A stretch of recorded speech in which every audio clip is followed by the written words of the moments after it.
don't. Life is simple, it's no puzzle. Common sense will tell you not to wear a muzzle. Fear no evil, trust no people. When in doubt, shout, I'm a believer. I fear no man, though the world is broken. God, shine your light on me.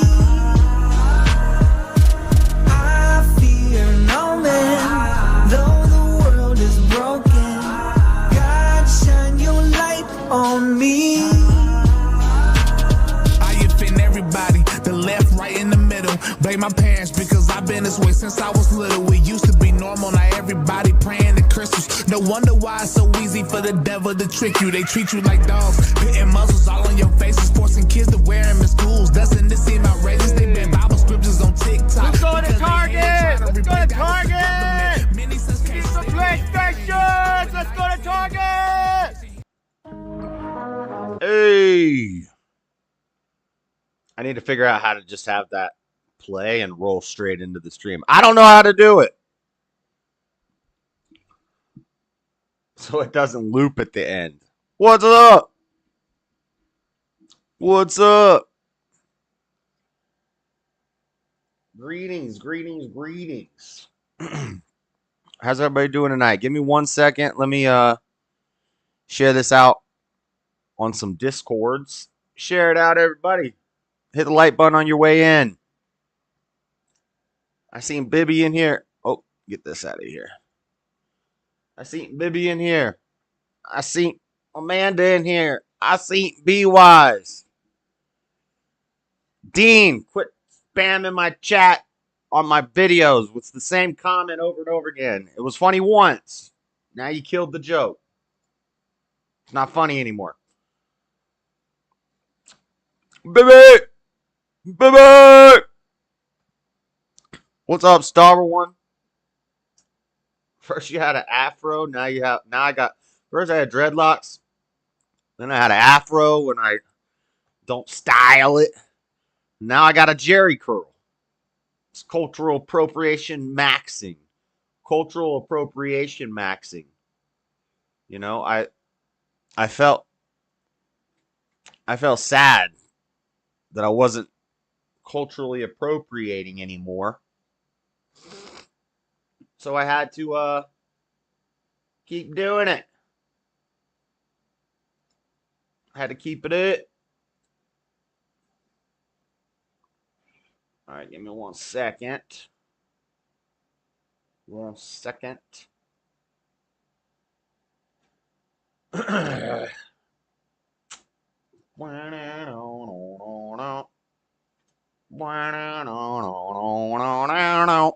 right. You can't share links. You're not a mod. Was hanging out at Nit. Since when does he do a night show? I've noticed that. I've noticed it. I'm just always sleeping, so I can't catch it. And I was trying to call him for a while, and I don't know if he was like, didn't want to answer my calls or something, but one time I was trying to call him, and I don't know if he has caller ID, but he said, do I want to take that or not? And he's like, no, I don't want to deal with that. And I didn't know what that meant. I didn't know if he was talking about my call or somebody else's call. Maybe I'm just in my thoughts. I was like, I wonder why he wouldn't take my. I tried to call him like 3 weeks in a row, and he never answered my phone.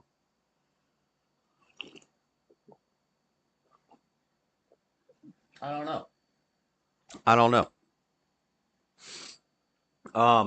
What's going on?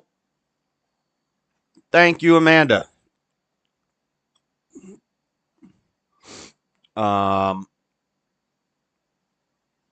Where's Freddie? He owes me at least $10. For sure, well, he owes me $30. That man needs to stop making bets he can't win. Stop writing checks your ass can't cash. You know? All right, we got a show tonight. We don't have any, like, last hour cool, interesting stuff. Well, we got interesting stuff to talk about. But it's all news today. It's all news. It's all current events and news stuff. I don't have any like theology or philosophy or anything. I'm working on something for next week. Next week, I think I'm going to do all the arguments against God's existence. And we're going to try to debunk all of them, all the best arguments against God's existence. We already did all the arguments for God. We're going to do all the arguments against God. I just need to put some more time into it because I want it to be done right. But I got shininess. I don't like shininess. But this week, it's all new stuff. So we're going to talk about, I had a whole show planned last night.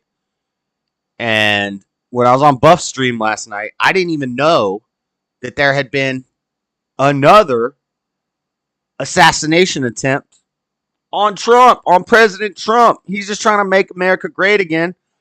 They're trying to make his head explode again. That's not good. That's evil. I want to hear what happened to Trump. I don't know anything about it yet. Oh, well, we're going to look into it. So I had to add a whole chunk to the show for that this morning. But Trump assassination attempt. We got the suspect. He's in custody. We're going to talk about him. Another guy who was in a BlackRock commercial. Isn't that interesting? Huh. Two people have tried to off President Trump, and they were both in BlackRock commercials. Isn't that odd? No. I would never have a co-host or be a co-host to somebody who doesn't understand hypotheticals. You gotta, I got standards. Then we got what I was planning on talking about before the Trump assassination attempt became the big news. We will talk about the debates. I'm going to show you guys the scoring metric for a debate. I'm going to show you guys why argument ad populum and public opinion doesn't matter to who wins a debate. And I'm going to explain how you grade a debate, how you judge a debate, the scoring metrics for a debate. And we're going to go through them one by one. And I'm going to explain to you why Trump won that debate, even though everybody's saying he didn't win it. If you want to say it was a wash, I'll give you that. If you want to say you don't really think either of them won, I'll give you that, okay? But a lot of people, a lot of conservatives out here saying that Kamala won the debate because of the public opinion, and that's a fallacy. It doesn't matter what the public thinks. Most of the public is retarded. So, because mainstream media told you that he lost, you're going to believe it? Anyway, we'll talk about that. We'll talk about Trump and Elon's new Doge government efficiency program that they're going to put into effect if Trump wins. We're going to talk about and then we're going to talk about really all the news is just mixed up today. So in main story, we'll talk about the Haitians. We'll talk about what we know about Springfield, Ohio, what can be proven, what is obviously true, and then what some conspiracy theories are and why maybe they're being blown out of proportion. But also, it probably is happening. They probably are eating the cats and the dogs and the geese and the ducks. Maybe not. It's maybe not an epidemic. It's maybe not like all the Haitians are just running around harvesting all the cats. But I bet you some little Snickers and some little Oreos are going missing. I'll bet you. Okay. Then in rapid fire, we got memes, we got reels as usual, but we got one big story in rapid fire that we're going to look at because it's kind of a little out of place in today's show. Most of today's show is political and news related, but this is news. We'll look at SpaceX's new spacesuit and the first civilian spacewalk. Take that, flat earthers. I know they're going to deny it. All they got to do is cough up the dough, and they can take a Virgin Galactic flight. They could take a freaking SpaceX spacewalk if they have enough money. And a lot of them are rich. Eric Dubay, you damn atheist.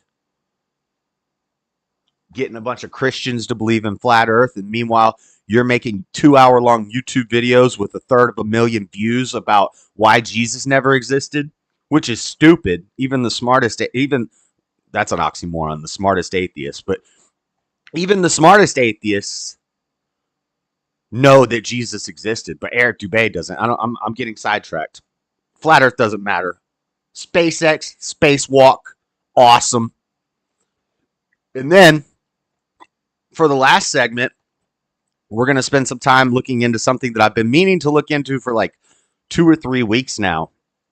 And I haven't got to it. There's just been other stuff, and I keep forgetting. We're going to do a deep dive into the Venezuelan Tren de Aragua. How do I say this? Where's my Hispanic? Where's my Latinas? Where's my Latina ladies? How do I say Tren de Aragua? The Tren de Aragua gang. The Venezuela Tren de Aragua gang that is wreaking havoc on America. From Aurora, Colorado, to Chicago, to Miami, to Texas. They're spreading like cockroaches. Like a hybrid between a bunny rabbit and a cockroach. They're just freaking flourishing. Like little gerbils. All over the country. So, lots of illegal immigration stuff today. Lots of President Trump related things today. And a little bit of space. Throw a little bit of space in there just to break it up so it doesn't get too congested with the politics. Okay? Okay. That's what we got. That's the plan. Let me see something. And then in the after party, we'll open the Discord. We'll hang out. I need to make a steak in between the shows because my stomach's going to start growling here in a little bit, and my steak is going to go bad if I don't make it. So I got to make a steak. We're going to have some steak for dinner tonight. And that's the plan. So let's get into the show. All right, let's start off with this assassination attempt. This happened yesterday. Ryan Roche is our suspect. First, let me show you some pictures of the suspect. Okay? Look at this freak. Look at this freak. I was looking at X this morning. I've been Xing it up. I've been Xing it up lately. I gained like 60 followers on X, but I think they're all bots. They're all like women. This is what I hate about X and Instagram and stuff. You get all these follows, and they're all like hot chicks. And you go to their page, and on Instagram, they'll just have a bunch of sexy pictures. On X, they don't have anything. They'll have a little bio, and then there'll be no posts. And I think they're all like bots. So it's kind of lame. That's why I don't care about what your I don't even really care what your sub count on YouTube is, because that can be bought. Like I have more subs than a lot of people, but I don't have that many live viewers. Probably because I make mean jokes. People can't handle it. But anyway, let me show you this dude, this freaking weirdo. Look at this weirdo. There we go. Whoa, why is that so low? Let me do something. Let me fix this real quick.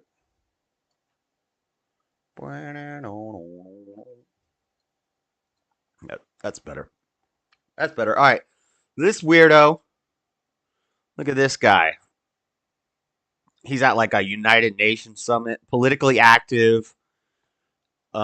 Based off some of his tweets, he supported Trump in 2016, and then shortly thereafter, he was making posts on X and Facebook about how Trump was a retard, and he didn't support Trump anymore. Allegedly, he supported Ramaswamy and Nikki Haley, but he also donated over 19 times to Act Blue. You know who else donated to Act Blue? BLM. Probably the LGBT low IQ STD movement. So this guy's a weirdo. Spoiler alert. He was in a BlackRock commercial. I don't know if I can probably find that video if you guys want to see it. Maybe we'll scroll through X in the after party and I'll show you the commercial from BlackRock that he was in, because I don't think I saved it, but I saw it this morning. If I can find it, we'll look at it during the show. But that's the guy. This is the guy. This guy here. Look at this freak. He looks like a Democrat. He's got a Ukraine flag in his hand. You got an American flag neckerchief. Probably doubles as a COVID mask. And then you got a Ukraine flag in your hand. Look like a creep. This is what Democrats do. They hire like homeless people to bus them around to protest and stuff.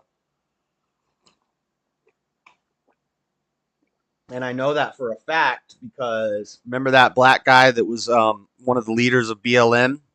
He was from Salt Lake City. I forget his name. And he was seen in multiple places. I had seen the guy before in Utah. He was a loser. You know? But then when Chaz and Chop happens, he's in freaking Oregon. And then when Kenosha happens, he's in freaking Wisconsin or whatever state Kenosha's in. And then he's in another state. And he's like, how's he getting around so much? This dude's like a hobo. He's a loser. So this is what the Democrats do. They hire these people to he's probably one of these paid protesters, not controlled opposition, but imported protesters. And he did a commercial for BlackRock, just like the last kid that shot at Trump did a commercial for BlackRock. Thank God Democrats can't aim, right? And already I'm seeing on X people saying, do you think Trump is staging these assassination attempts? Multiple assassination attempts now. Is Trump staging it? It looks like the Marlboro Man if cigarettes had soy instead of nicotine. Exactly. Yeah. What's the difference between 5 roosters and a joke? You can't take a joke. I can take a joke. That's not aimed at me. Most of these people don't watch streams. Attention spans are super short. Yeah, I know. Especially if you're getting subs from shorts. They can't do it. They can't do it. So my content started as videos, and I got to like 2K off of my videos. And then I started doing the streams. If I started my channel as a streaming channel from the beginning, I would get a streaming audience. But I started it with long form videos, product reviews, camping videos, developed my base, and then I totally switched, which that's YouTube suicide. And now I'm getting a lot of subs from shorts, and none of that converts to live viewers. So I get it. He looks like the gay brother of Crocodile Dundee. I know. What up, C-Sal? So let's read a little bit about this from AP. Trump was the subject of an apparent assassination attempt at his Florida golf club, the FBI says. West Palm Beach, Florida, Donald Trump was the target of what the FBI said appears to be an attempted assassination at his golf club in West Palm Beach, Florida on Sunday, just 9 weeks after the Republican presidential nominee survived another attempt on his life. Oh, I'm surprised they're talking about that one. The former president said, how long was it? 9 weeks? 9 weeks. Dang, it feels like it was a lifetime ago, the way that everybody just seems to have memory hold it. Good job, Thought Police. Good job, Thought Police. You're doing your job well. Speaking of that, I'm about halfway through 1984. Maybe we'll talk about that in the after party. It's getting weird. It's getting weird and degenerate. I liked it. Now I don't like it so much, but we'll talk about that in the after party. Remind me. U.S. Secret Service agents stationed a few holes up. Oh, golf holes. A few holes up from where Trump was playing noticed the muzzle of an AK-style rifle sticking through the shrubbery that lines the course roughly 400 yards away. Bro, what are these guys, like hawks? They saw a barrel sticking out of a bush 400 yards away? That's kind of wild.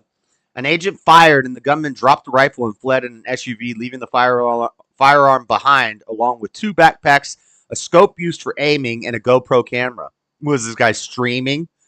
Palm Beach County Sheriff Rick Bradshaw said the man was later stopped by law enforcement in a neighboring county. Some lefties on X who were claiming that it was staged or a hoax were also claiming that he never fired a shot, which is contrary to initial reports that I heard that he did fire some shots, and that's how they... Initially, what I heard was they heard some loud booms, and then that's how they spotted him, and they took him out. Well, they didn't take him out because he's in custody. So, conflicting reports, trying to cover all of it.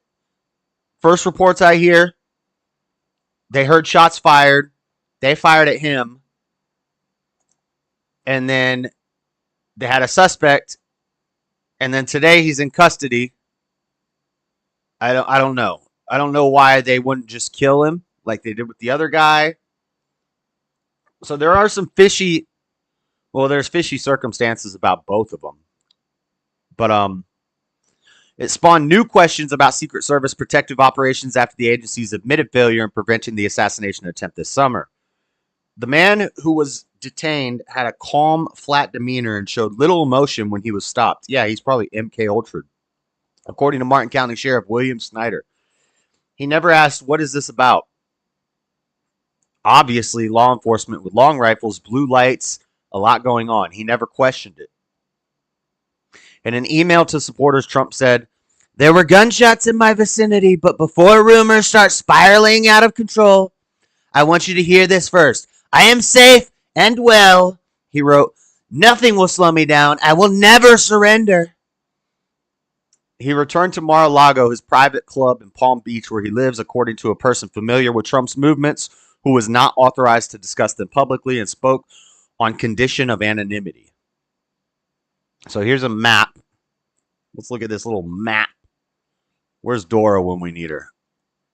I'm the map. I'm the map. I'm the map. I'm the map. I'm the map.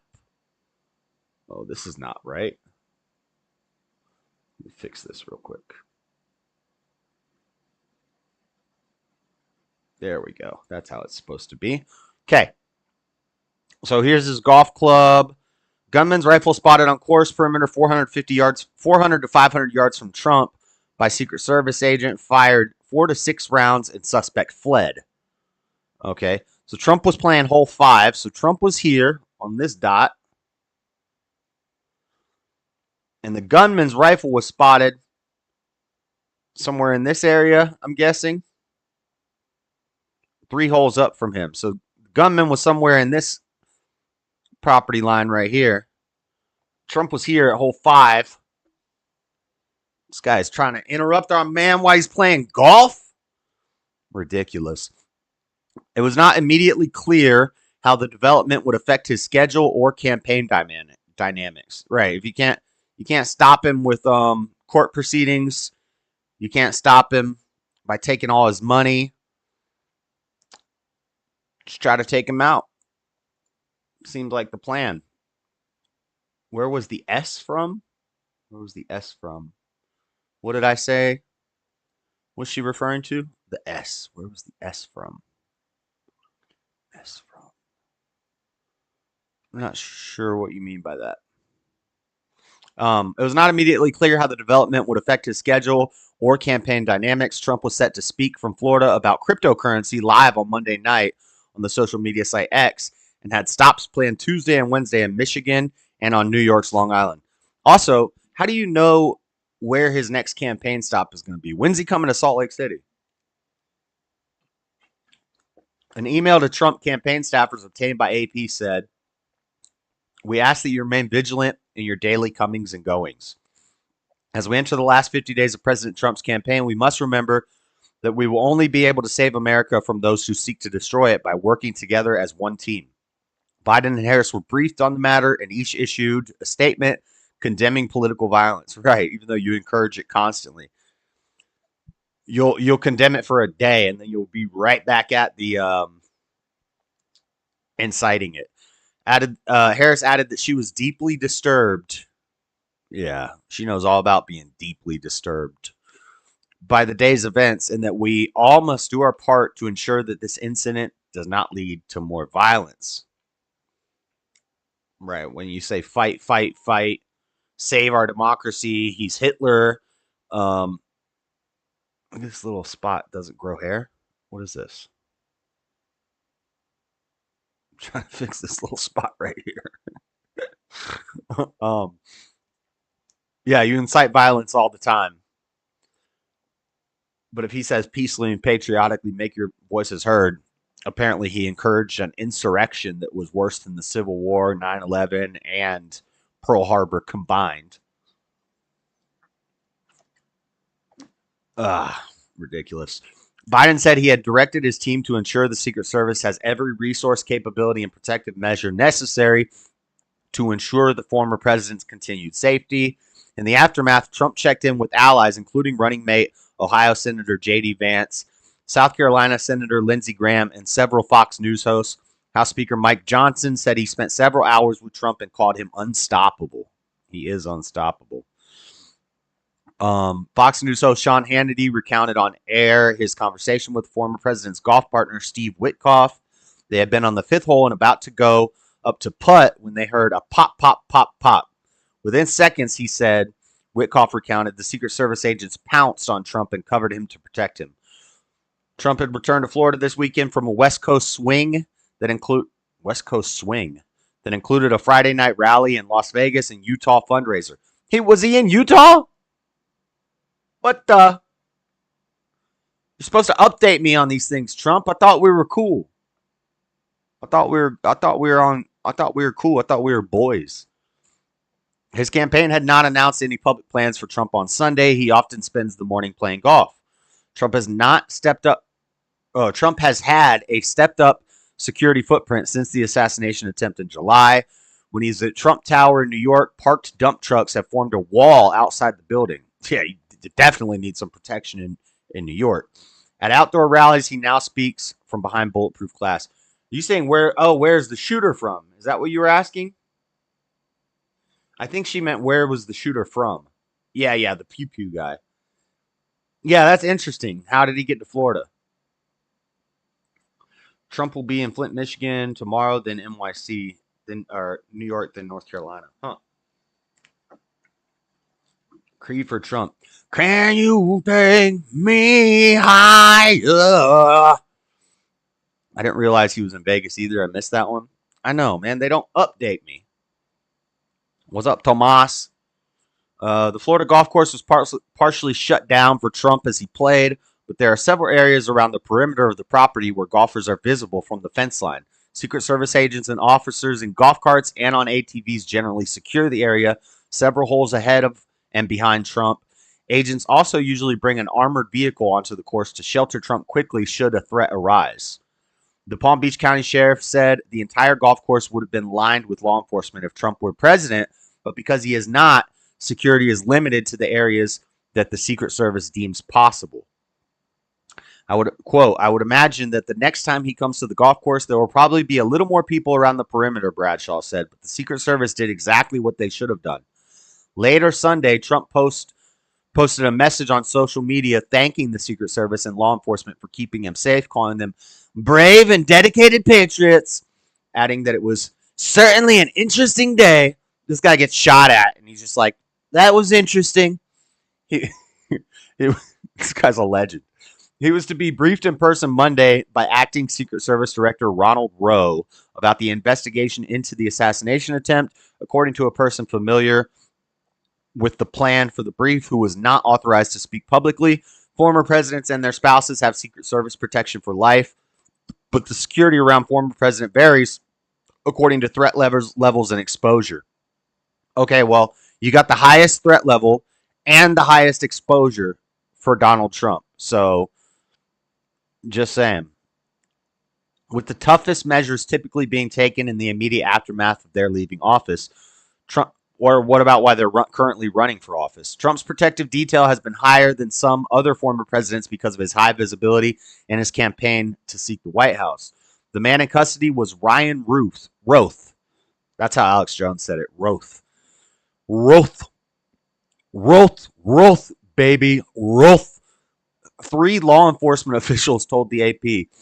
The officials who identified the suspect spoke on the condition of anonymity because they were not authorized to discuss the ongoing investigation. Records show Roth, 58, lived in North Carolina for most of his life before moving to Hawaii. So how did he get to Florida? I'm sure this dude's a loser. He's probably broke. Ryan broke. He made a social media post backing Trump's reelection. That's a lie. But in recent years, his posts have expressed support for Biden and Harris. Okay. In 2016, he made a post backing Trump's reelection. Bro, these people are crazy. They're ops. They're ops. They just support whoever they're paid to support. Roth tried to recruit Afghan soldiers fleeing the Taliban to fight in Ukraine and spent several months in the country, according to an interview with the New York Times last year. Huh. So this guy's been in a BlackRock commercial. He's a political activist. He's been interviewed by the New York Times. Interesting. The FBI was leading the investigation and working to determine any motive. His motive is he's effing crazy. Attorney General Merrick Garland was receiving regular updates. Agents with the Bureau of Alcohol, Tobacco, and Firearms and Explosives were helping investigate. The FBI has responded to West Palm Beach, Florida, and is investigating what appears to be an attempted assassination of former President Trump, the Bureau said. Florida Governor Ron DeSantis, a Republican. We like DeSantis. I don't care what you say, even if he wears high heels. He's a pretty cool guy. Said the state would do its own investigation, posting on X that the people deserve the truth about the would-be assassin and how he was able to get within 500 yards of the former president and current GOP nominee. News reporters were not with Trump on Sunday. Bucking tradition, Trump's campaign has not arranged to have a protected pool of reporters travel with him, as is standard for major party nominees and for the president. Harris does not have a protected pool at all times, but nobody's trying to off Kamala Harris, but does allow reporters to travel with her for public events. We're almost done for this article. Snyder, the Martin County Sheriff, said the suspect was apprehended within minutes of the FBI, Secret Service, and Palm Beach County Sheriff's Office putting out a very urgent BOLO. Be on the lookout. Snyder said his deputies immediately flooded northbound I-95, and we pinched in on the car, got it safely stopped, and got the driver in custody. So that's the AP article. And then from Fox, we see suspect Ryan Roth in custody following second assassination attempt at the golf club. What's this video?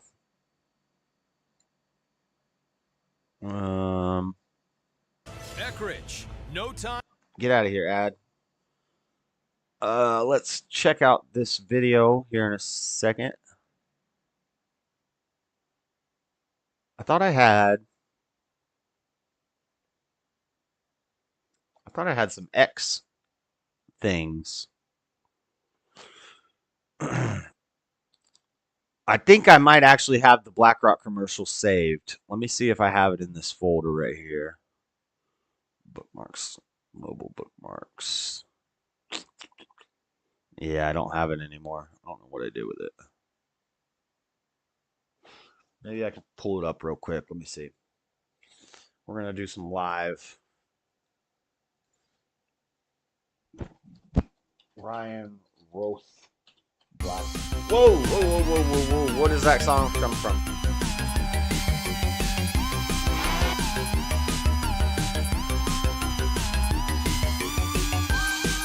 Hold on, I don't know where this audio is coming from. I don't know where this audio is coming from.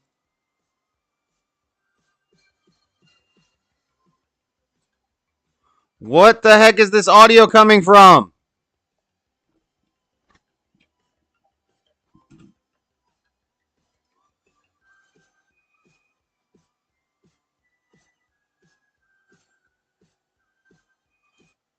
Why does Voice Mod do that? That's from Voice Mod. What the heck? Why does my thing just randomly starts playing weird music sometimes? BlackRock commercial. Let's see if I can find it. Yeah, I got it right here. The action. So this is the BlackRock commercial that this guy was in. The latest Trump would-be assassin Ryan Roth also appeared in a BlackRock commercial, just like Thomas Crooks. That means both featured in global wealth management firm's commercial. These aren't coincidences. We love their symbolism. The action is to appeal to world leaders. There he is. There he is in a BlackRock commercial. World Organization of the. Wow. Wow. Shocker. Not really. Not if you're paying attention. It's not that shocking. I wonder.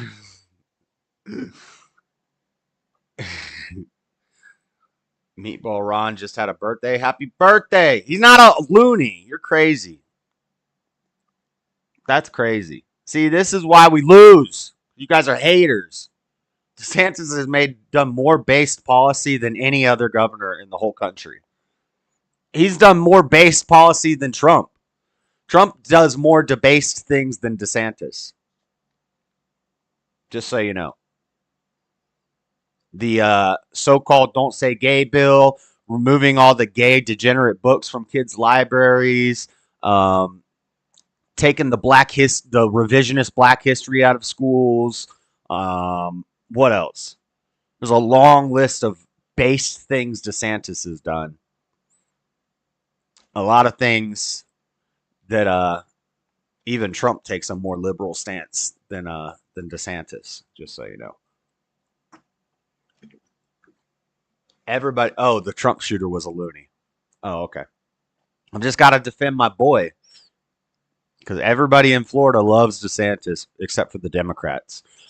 Let's see what Fox is saying about this.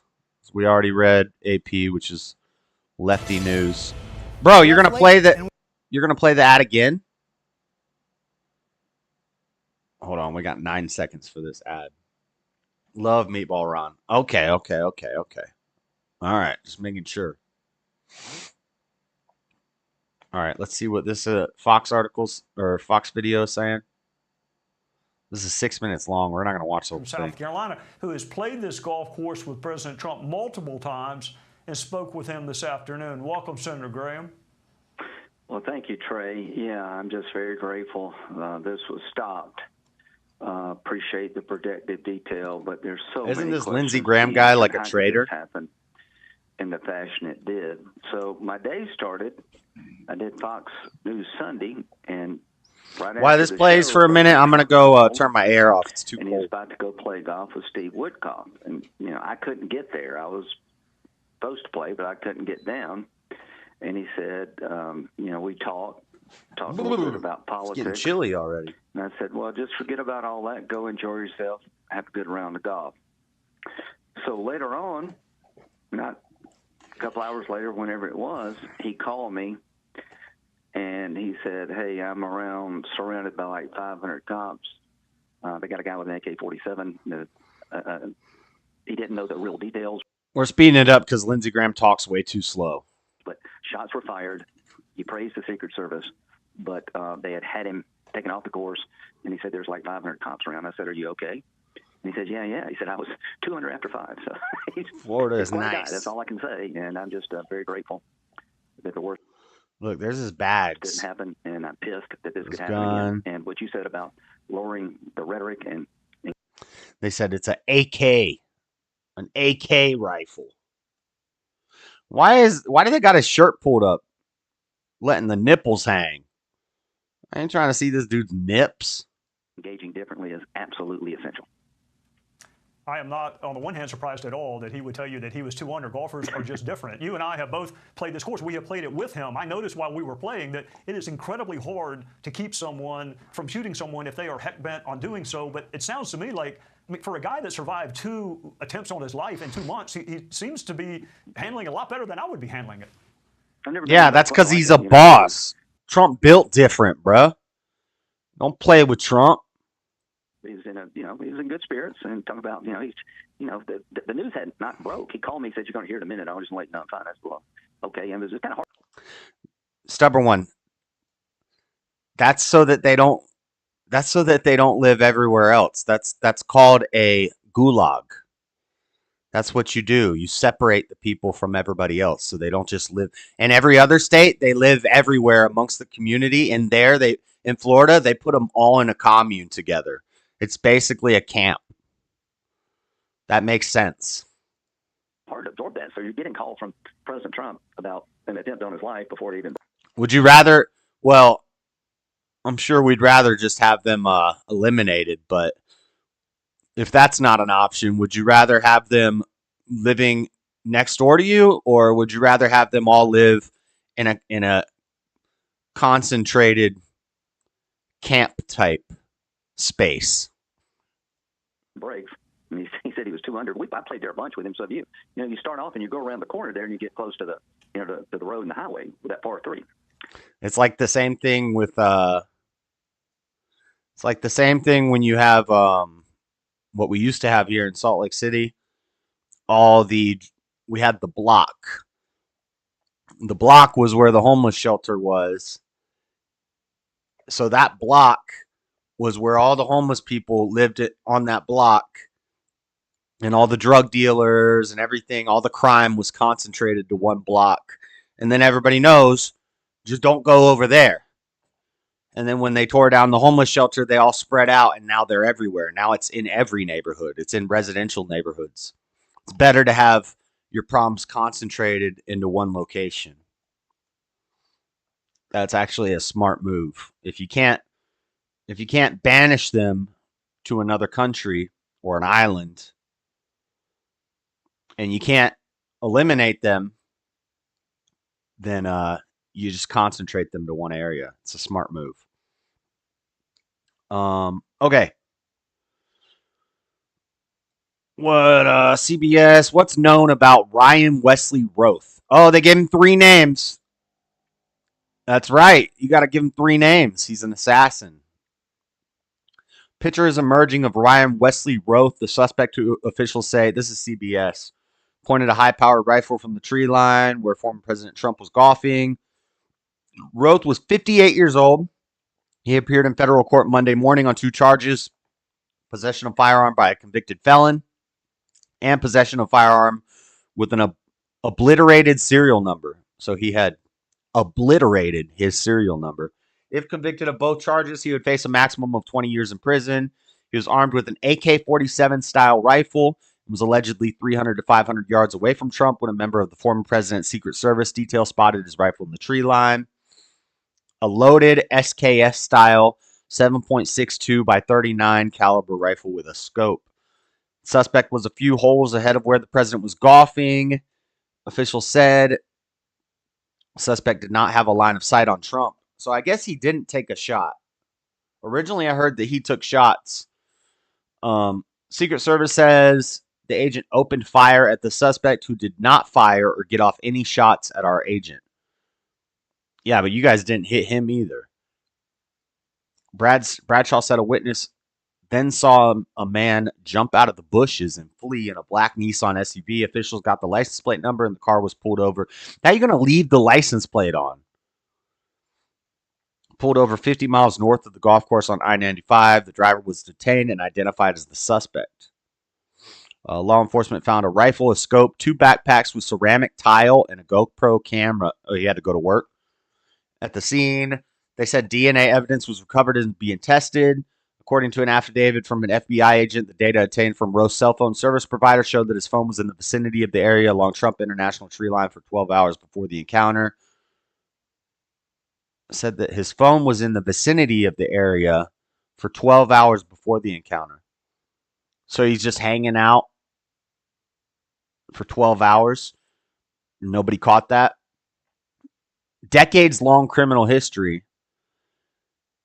He's employed and makes $3,000 a month. Oh, so I guess he wasn't broke.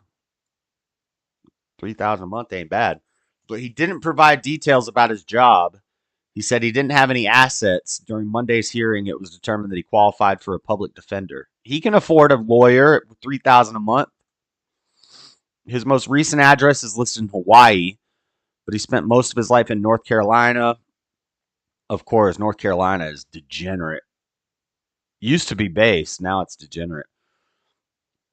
Roth owned Camp Box Honolulu, a shed building company, according to his LinkedIn profile. The account says that he studied at North Carolina Agricultural and Technical University and graduated in 1998. Records show Roth's issue with law goes back to the 1990s and include lesser charges of writing bad checks. But in 2002, he was charged with possession of a weapon of mass destruction. What? A felony, according to the North Carolina Department of Corrections records. In another incident, he was charged with misdemeanors, including a hit-and-run offense, resisting arrest, and a concealed weapons violation. He criticized Trump online. He voted in the 2024 primary election in North Carolina. He voted in person. He appears to be registered as an unaffiliated voter. His account on X has been suspended, including a number of posts about Trump. At Real Donald Trump. While you were my choice in 2016, it says 2106. This guy's from the future? I don't know if that's I don't know if that's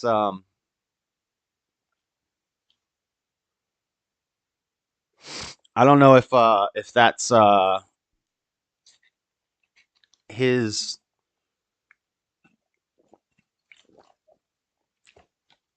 I don't know if that's his mistake or if that's CBS's mistake, but it says 2106.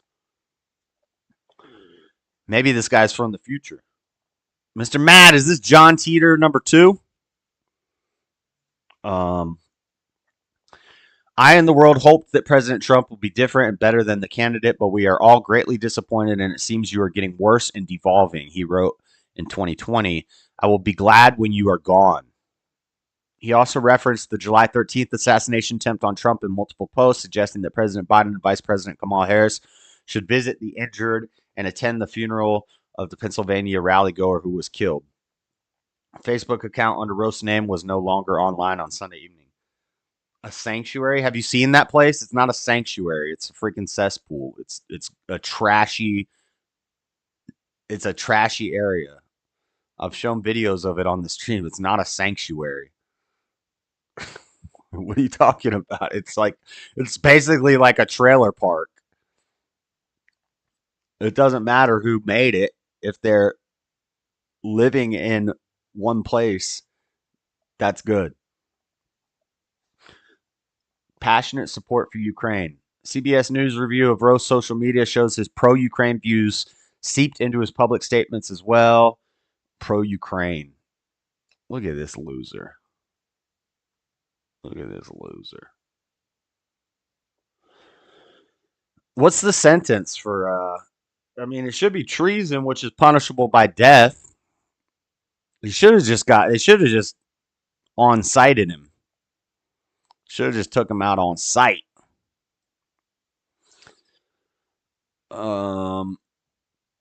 Man in custody after Trump golf club incident, once convicted of possessing a machine gun. Is that the weapon of mass destruction?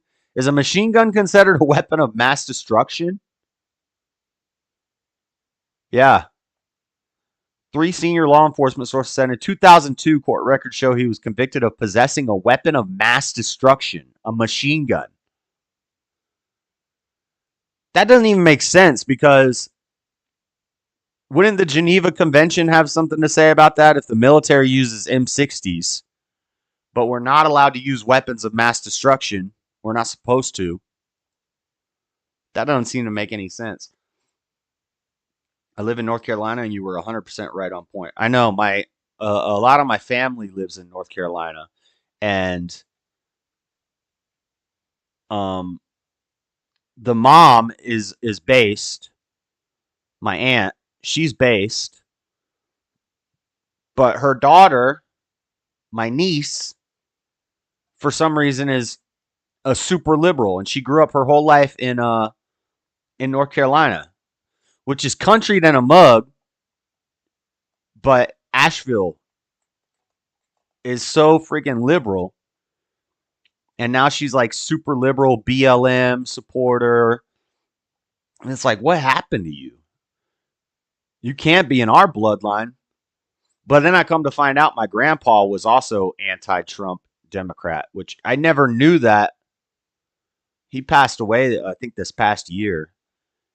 And I was talking to my mom, and she's like, yeah, him and your dad would always argue, because my dad was like a big, like, this hat is from my dad, and all my Trump gold, all my gold Trump coins from my dad. My dad was, this flag is from my dad.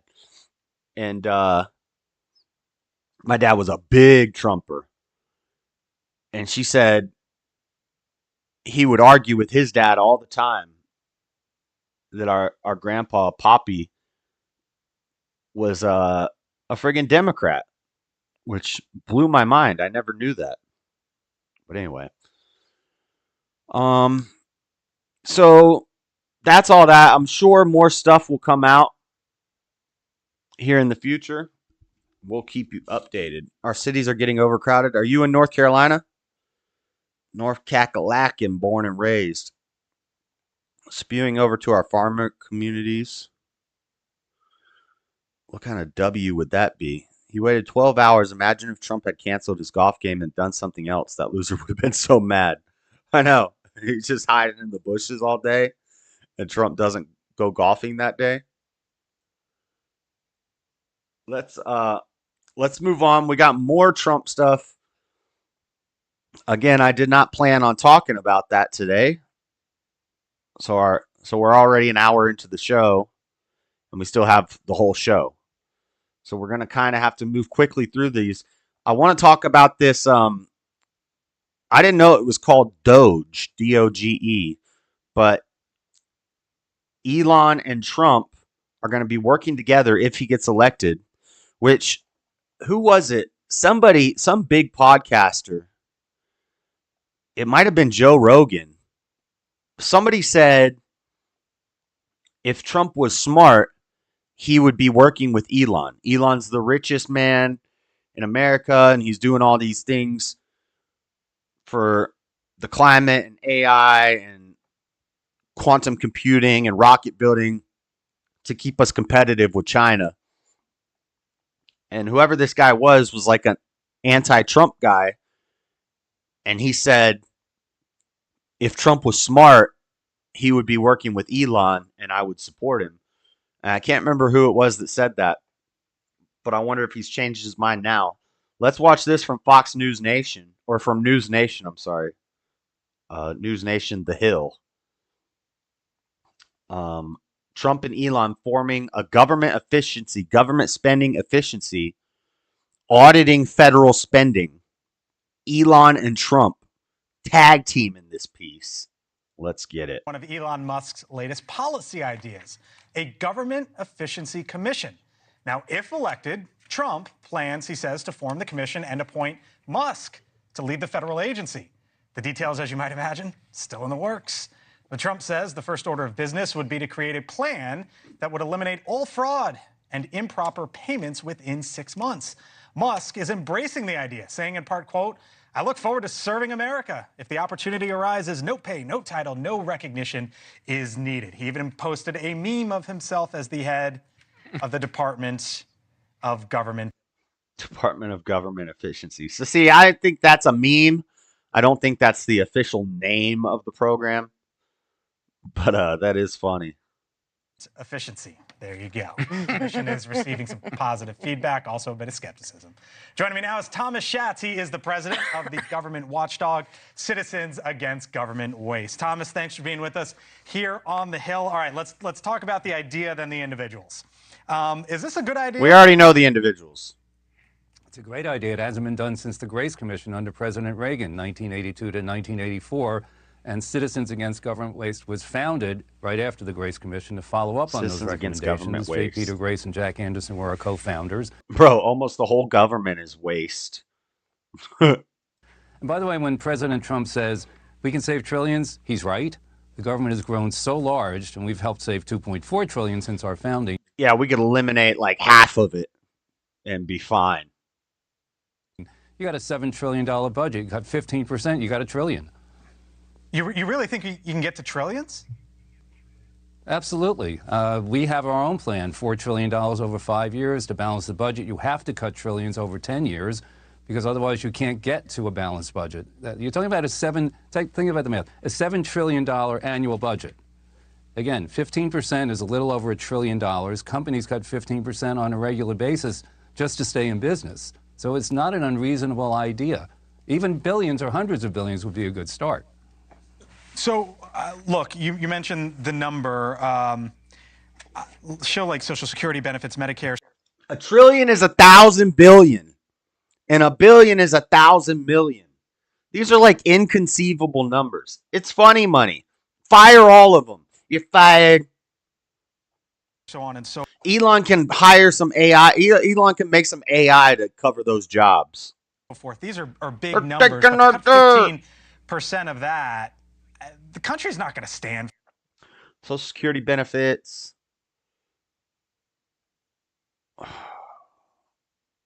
1.20 trillion for Social Security, 721 billion for Medicare, Veterans Affairs 265 billion, Education Department 200. Get rid of that. Defense Department 675 billion. We could save money on that if we didn't defend the whole world, just defend our borders and defend our country. Save money there.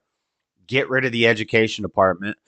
Veterans Affairs, I'd say they take some of this Medicare, put it into Veterans Affairs. Take some of this Social Security benefits, put it into the Veterans Affairs. We boost up the Veterans Affairs a little bit. Take this Medicare and this Social Security stuff way down. Get rid of Education Department. Keep our defense strong, but focus it on home to reduce the Defense Department. I'm not even an economist, and this seems pretty basic to me. I know everybody will cry about their Social Security benefits being cut. We shouldn't even have it. It's a damn commie system. Just save your money. You can do that by yourself. It's not the government's job to take money out of my paycheck and put it towards Social Security when I don't even believe in doctors. For that? Well, we're not talking about... That doesn't math? You mean what I just said, or you mean these numbers don't add up to this? 6, 7, 8, 9, 10, 7. You're right, it doesn't. You're right. That's only 2 trillion. All these numbers only add up to like a little over 2 trillion. But the number here says 5.6 trillion. Am I off work tonight? I'm always off work on Monday nights. What you talking about? The butt stuff. What? What are you talking about? Even if we had 400 million people in America who were all on Social Security making the max monthly of 2,000, that only adds up to 20 billion. Oh, you're saying this 1.2 trillion doesn't math. Yeah, I'm sure there's a lot of I'm sure a lot of this is bogus. Any specific area. We're talking about across the federal government, not just in one place. So yeah, Amanda, insurance is a scam. I don't even believe in the future. The future doesn't exist. Why am I paying money in case something happens in the future that doesn't exist? The world could blow up tomorrow. Just let me keep my money. You know? And then if you get in a car accident and you can't afford to cover, I guess I understand some car insurance for other people. Like if I get in a car accident and I injure somebody, my insurance is for their sake, not mine. But like, it may be like I don't know. If I had a home, maybe I would feel differently, but I live in an apartment. If I had a home, like homeowners insurance, or like, so if there's a freaking hurricane or something, if I live in Florida, or if somebody breaks into my house and steals all my stuff, some insurance on it would be cool. But it's all ifs. If. If nothing happens, every like 5 years, I should get that money back and then restart it. Bidenomics. Yep, pretty much. Pretty much. What up, cleaner? So Elon and Trump together, tag team in this piece. That's pretty epic. Okay.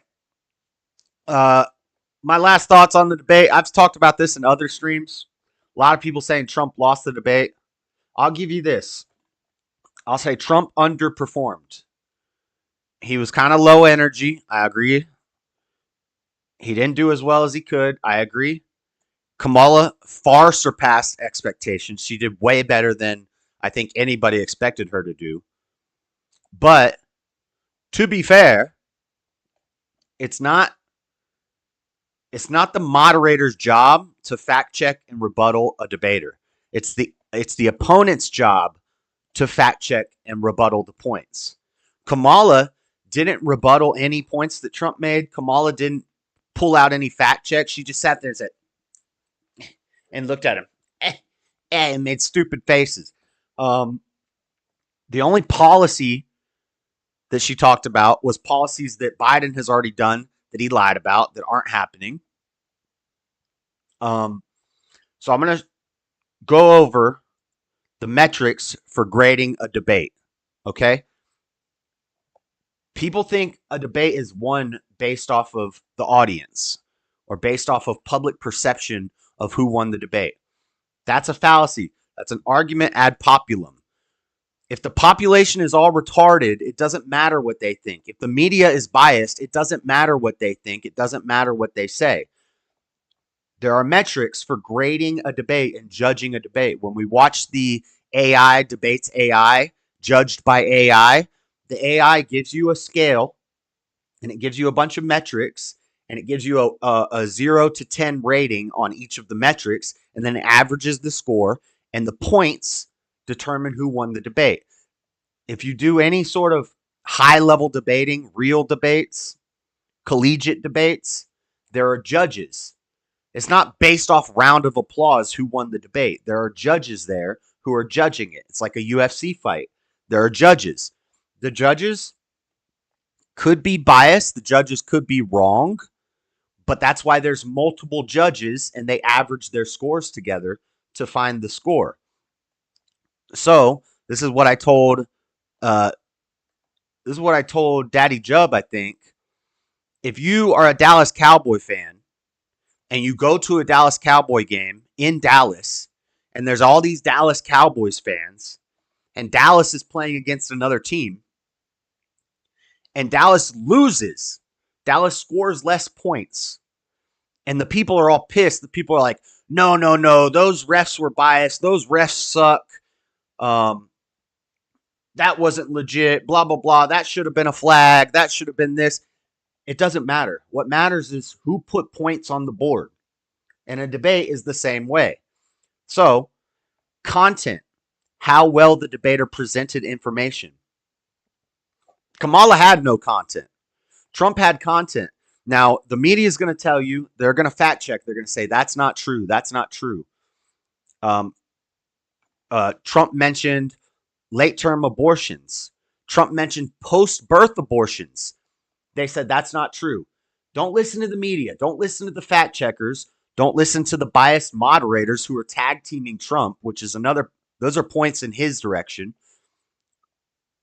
We've covered this stuff, and we're going to cover more of it tonight. We're going to talk about Aurora, Colorado, and Chicago, the Haitians, the Tren de Aragua gang from Venezuela. We're going to talk about that all tonight.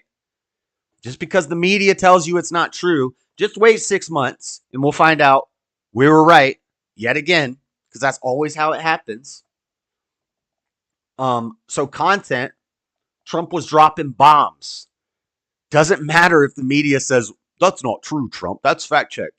And also, that doesn't score points for Kamala if the moderators correct Trump on something. That scores Trump points. If the moderators are tag teaming you, that's scoring him points. So content, Trump got it. Organization, how well the debater organized their argument. Trump was a little disorganized at points. Kamala seemed more practiced. Maybe Kamala scores more points in organization. Persuasiveness, come on. How convincing the debater was in presenting their argument. You know Trump is the most persuasive guy out there.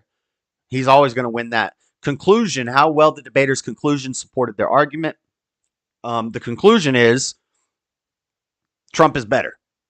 Conclusion, Trump gets that. Delivery, how well the debater spoke, including their volume, eye contact, and pace. Maybe Kamala edged him out on delivery because he did seem kind of low energy, but not enough to tip the scales. Research, how well the debater researched and documented their statements. So again, this goes back to content. The research, the things Trump was calling out are things that people just don't know about it. So they think that he had bad research when really he's bringing up facts and he's bringing up points that are pertinent issues. People just don't know about it. So then they go on social media and say he's lying about the Haitians. He's lying about the Venezuelans. He's lying about abortion. He's not. He did his research. He has people who bring him this stuff. He's not just saying what he read on X. I guarantee you he has a team of some of the most smartest people. He's got Elon working with him. He's got a team of people putting this stuff together for him and bringing this to him. So his research, he wins there. Rebuttals, Trump killed it with rebuttals. Also, well, this is going to tie into respect here in a second. But Kamala didn't respond to any of his arguments, didn't rebuttal any of his arguments. The moderators rebutted his argument. Again, that doesn't score points for Kamala. That scores points for Trump. It's the other debater's job to rebuttal. It's not the moderator. So rebuttals, Trump gets it there. Teamwork doesn't apply here because it's not a team debate. Respect, how respectful the debater was to the other team. I keep hearing Kamala kept throwing things out and Trump kept taking the bait. What do you mean? Kamala said, nobody even goes to your rallies. People walk out. First off, that's irrelevant. Second off, that loses points for her in the respect metrics, which is coming up. Right now we're on rebuttals. But she loses points in respect because she brought that up. When he says, nobody even goes to your rallies, that's a rebuttal. That's persuasive. And that's not him taking bait. That's him rebuttaling her. She wanted to make a stupid jab, and he jabbed back harder. So he gets it in rebuttals there. We're on okay, in the teamwork respect. We were on respect. Respect, that's disrespectful of her, and he's just rebuttaling her disrespect. He's just giving it back how he got it. So he wins in respect. Analysis: how well the debater analyzed the topic and issues.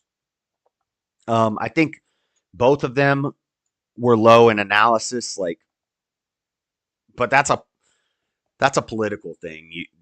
A lot of questions, like if we're asking about Israel, Israel, the war in the Middle East, and they both kind of dodged the question. That's because even though public opinion doesn't matter when scoring a debate, public opinion does matter when getting elected. So they both dodged that question because half the country is going to hate them if they say one thing, half the country is going to hate them if they say another thing. So they'd be vague.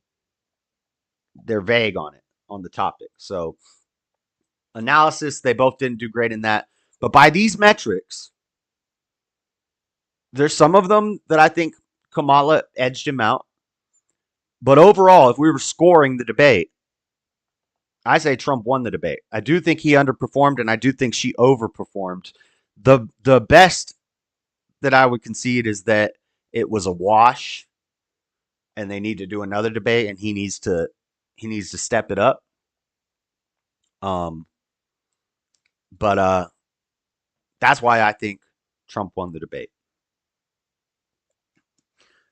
Let's see. What's up, Mr. Mad? What's up, Yoda? Nobody cares what you talk about in other chats with people on chats. Get a life, dude. Trump should have just grabbed her by the pee. Nah, Trump lost face with that rebuttal. That's crazy. That's crazy. If somebody jabs at you, you jab back in a debate. He didn't initiate it. That was an amazing rebuttal. That was epic. I think that was the highlight of one of the highlights of the debate, where he said nobody even goes to your rallies. And it wasn't like it didn't take up a bunch of time. It was a quip. It was a quick comeback. That's thinking on your feet. So I think you're wrong about that, Mr. Mad. It didn't phase him. He just gave it back to her. You want to take a shot at me? Well, I got a little one-liner I'm going to drop on you. That's a zinger. That scores you points. She took a shot at him. He responded quickly, on his toes. Yeah. Nothing wrong with that. I look like 99 Timberlake. Yeah, plus they were cutting his mic and not cutting hers sometimes. One time they cut her mic. Any other time let's also think about this. I bet you, if we're going off of public opinion, Trump put a poll up on X that said, who thinks that Kamala had the questions fielded to her before the debate? If we're going off public opinion, the majority of people seem to think that Kamala knew the questions before they were asked, and she was prepared for all of it. So all she had to do was practice a script, and that's what he said. He said, these are just lines she's been giving. These are just talking points she's been given. Whereas I think he went in there more just loose and let's just do this. One thing he could have done is talk to the camera and ask people questions about how they'd like 4 more years of being broke. Yeah, that would have been good. But he did say, now he was vague because they were talking about I can't remember what they were talking about, inflation or housing prices or something. And he said, we do have a plan. We have a plan. And then he didn't really go deep into what the plan was, but he said, we do have a plan. And that's because like economic plans for inflation and housing prices, to explain that thoroughly would take hours. He doesn't have time. Whereas Kamala just waves money in people's faces. We're just going to give people money. We're just going to give them money, And all he said was, we have a plan. But he could have won it harder if he didn't let the rally thing rattle him. I don't think it rattled him. What are you saying? It rattled him. He didn't. All he did was, did you see the face he made when he did it? He just said, nobody even goes to your rallies. That's it. That was it. She spent 30 seconds saying, people walk out of your rallies. You know that? I've seen it. I've heard that people are leaving your rallies and da-da-da. And she spent like 20 seconds talking about that. And then he just said, nobody even goes to your rallies. That's it. What do you mean rattled him? I don't know where you're getting that from. What debate were you watching? People vote on feelings, unfortunately. Yeah, that's true. That is true. She wasn't keying like usual. Kamala had an earpiece. I was actually looking for that. I didn't see it, but she did keep her head turned to one side, so it might have been in the other side. But I was watching for that. What was I just going to respond to? She wasn't keying as usual. I think that as soon as she became the new nominee, I think that her PR person told her she can't laugh anymore. She's not allowed to laugh because people don't like the laugh. I'm pretty sure. Josh is right. He was never rattled. Yeah, I don't know where you're getting that from. All he did was just make a quick response. Nobody even goes to your rallies. That's it. He just shrugged his shoulders and that was it, and then moved on. I don't know what you mean by he was rattled by that. I think he responded perfectly. A perfect response. Perfect response. I'm a quick thinker. You want to try to take a jab at the best? You lay down like the rest, Kamala. I did hear that too about her earpiece. Huh. Yeah, I don't know about that stuff. But I wouldn't be surprised. What else do we got? All right. Let's get into this immigration stuff. I have a lot on this. A lot of it's videos because I want to show some evidence, you know? So, in this segment, we'll talk about the Haitians, the cat thing, because this has been all the rage. He brought up the cats and the gooses and the ducks and the dogs. And then the internet was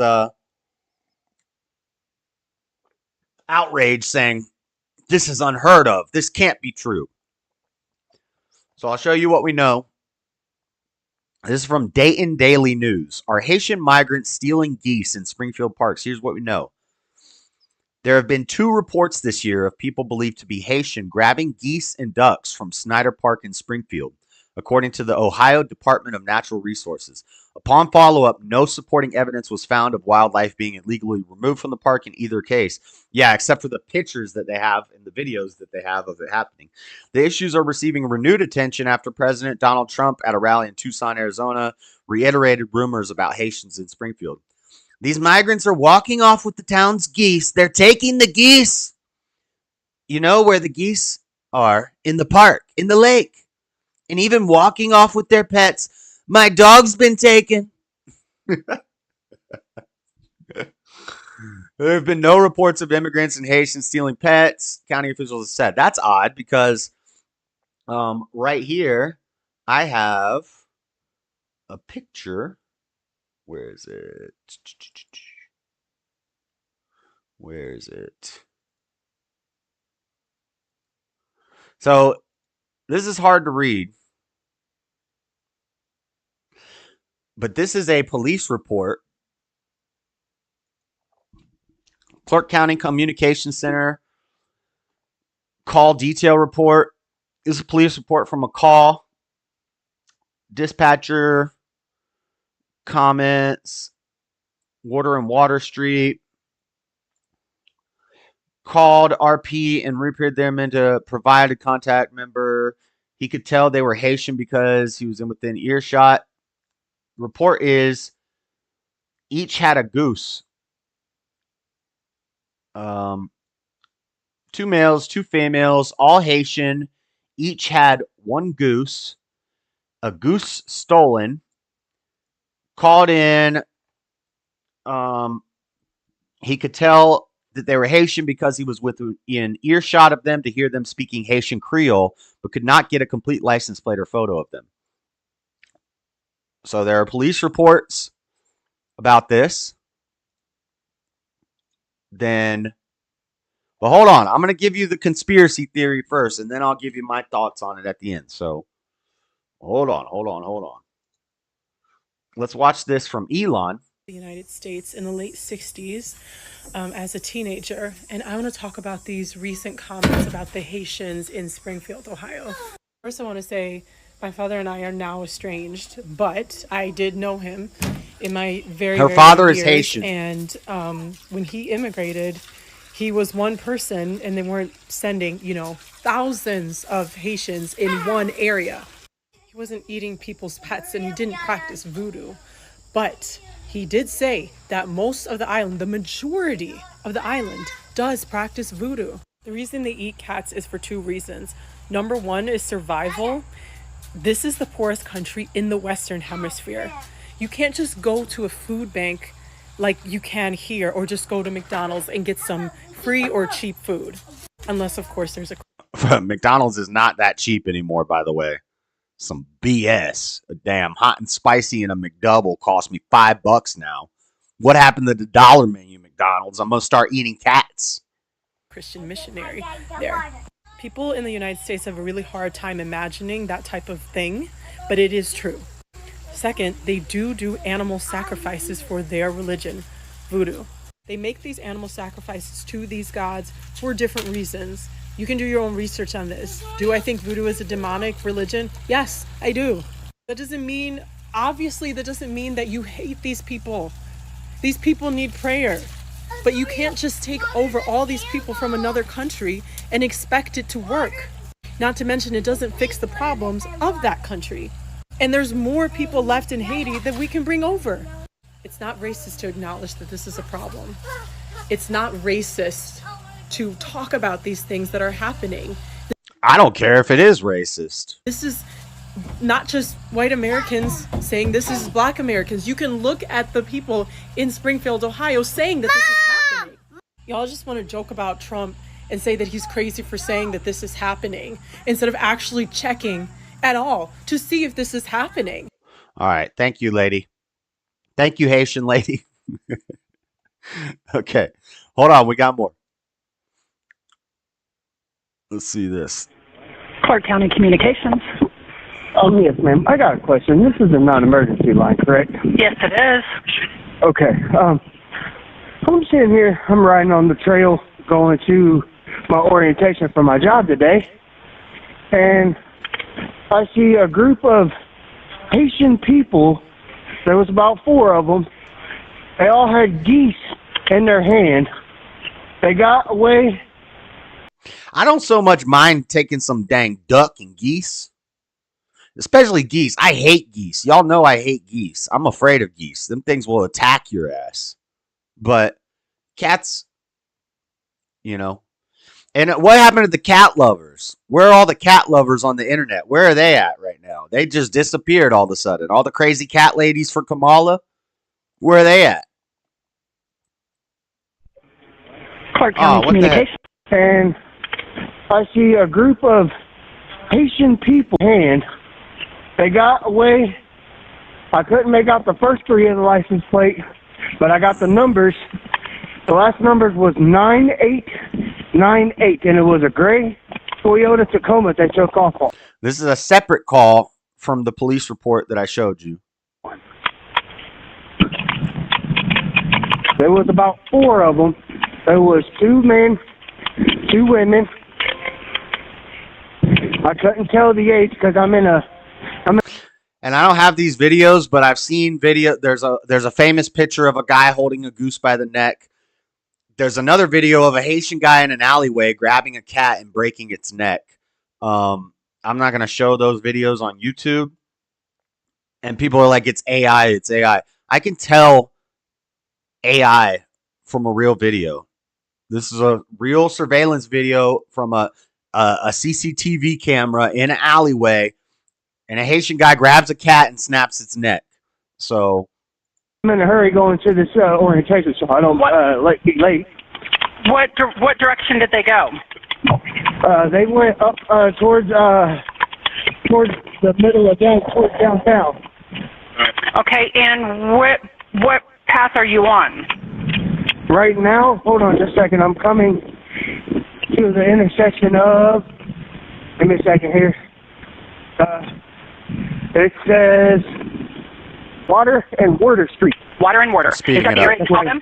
Yes. It was about 2 minutes back behind me. I was trying to get my phone out and trying to make it to this orientation on time. I'm time crunching here. And I saw that. I'm like, yeah, this has got to be reported. So how many geese did they have? They each had one. 4 geese. Now, the Toyota Tacoma did look like a newer model. And what's your name, sir? My name is... It's hot out here today. I'm sorry, what's your last name again? Okay. So we've got police reports. We've got calls. Now, one more thing. Let's see. Here's a...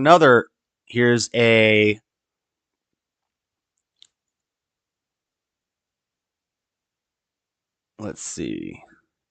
Woman arrested for allegedly killing cat and eating it in front of her neighbors. Alexis Telia Farrell is charged with injuring animals, prohibitions concerning companion animals, and disorderly conduct by the Gray News staff. There's a mugshot of a woman arrested for catching a cat and eating it in front of her neighbors. So there's all that.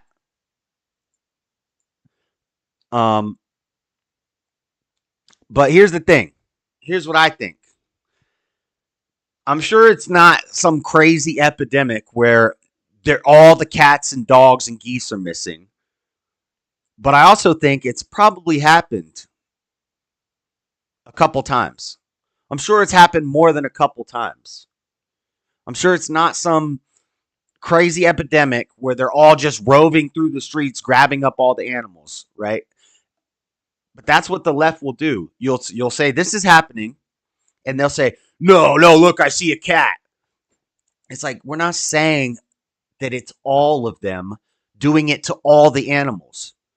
But one Haitian who's here illegally, who eats one cat, is too many. One is too many. So if we have a couple examples, that's enough. But the bigger problem is this town is being flooded with Haitians in Springfield, Ohio. This is happening. They're getting driver's license. They're clogging up the DMV. They're clogging up the social services. American veterans can't get to the social services because when they go there are long lines. And I'll show you this in a second. We're going to watch a little bit of Tyler Oliveira's video, which we already watched in another stream, but I'll show you. And they're giving them driver's licenses very quickly, and they can't drive. During Tyler Oliveira's video, you see them driving up and down the road at like 60 miles an hour in a residential neighborhood. They're flipping cars in residential neighborhoods. They're crashing into buildings. And the locals in the area are saying, I lost my job because they want to hire a hardworking Haitian guy that'll work constantly, 12 hours a day, 7 days a week. You know, because they're hard workers. They're young, strong, fighting-aged young men being brought here. And they'll work long hours. So they're taking their jobs. They're taking the jobs. They're clogging up the social services. They're clogging up the DMV. And they can't drive, but they're being given driver's license. And they're crashing into houses and buildings. This is happening in Ohio. From Fox, Haitian refugees don't understand the laws, former lawmaker says, amid fatal wreck, cultural clashes. An Ohio town that has seen its population swell with thousands of Haitian refugees has had to battle differences in culture and even driving practices as it adjusts to its new reality. We've got an influx of folks that have come in and think we are a little bit shocked that it was close to 20,000 people in a community of 60,000. Dang, that's what is that? A 33% increase? A 330%? I don't know. I'm not good with math. And that's caused some issues between the folks that live here and the folks that are coming in. The comments come as Springfield, 50 miles west of Columbus, has entered a national spotlight in recent weeks. They're eating the dogs, the people that came in. They're eating the cats. So, and there's video of this. Hold on one second. Daily Caller, send help. Ohio town grapples with car crashes, housing crisis, and national attention amid migrant influx. Residents of suburban Ohio town currently under national spotlight say they've been dealing with the consequences of mass immigration for years, including a housing crunch, a rise in car wrecks, and other alleged crimes. The latest wave of national attention began with a viral social media post claiming a cat in Springfield, Ohio had been found hanging from a branch. There's some voodoo for you. So even if they're not eating them, they're doing their friggin' spell crafting with the cats. Citing claims that he saw on television, also said dogs and cats were being eaten during the presidential debate Tuesday.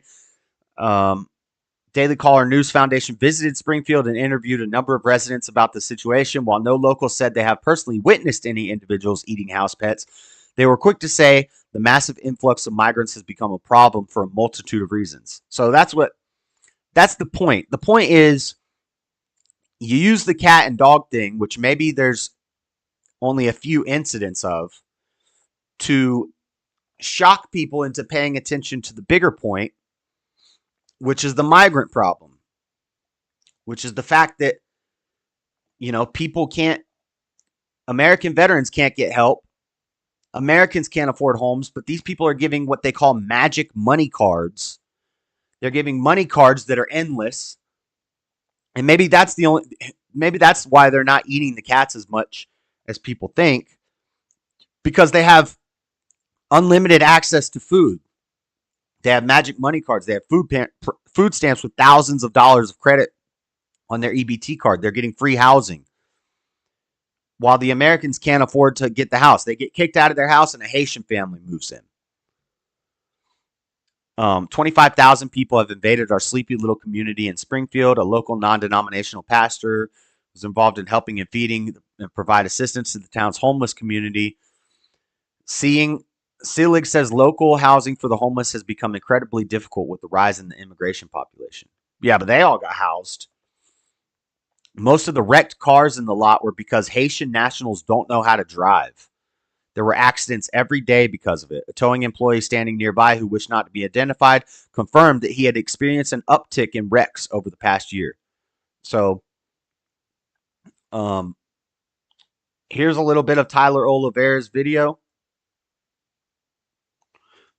We'll just skip through this real quick because I've shown a lot of this already. Don't wave at me, you sorry. I'm going to say probably 5 months ago. Okay. I spoke to a few of them in French. They're everywhere. They're up there. Don't wave at me, you sorry saying. I tell them like it is, man. I don't like them. I don't like them, and I want.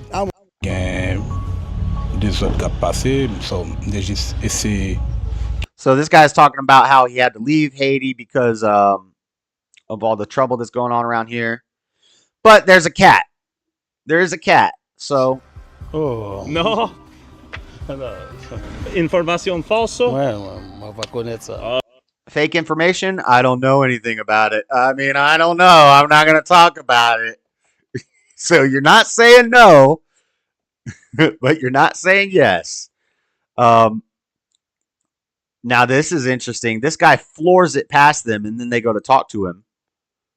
On the other night and seen a carload of Klan members. Klan members? Yes. There's full on war going down right now. That's what it's coming to. Okay. And it's all.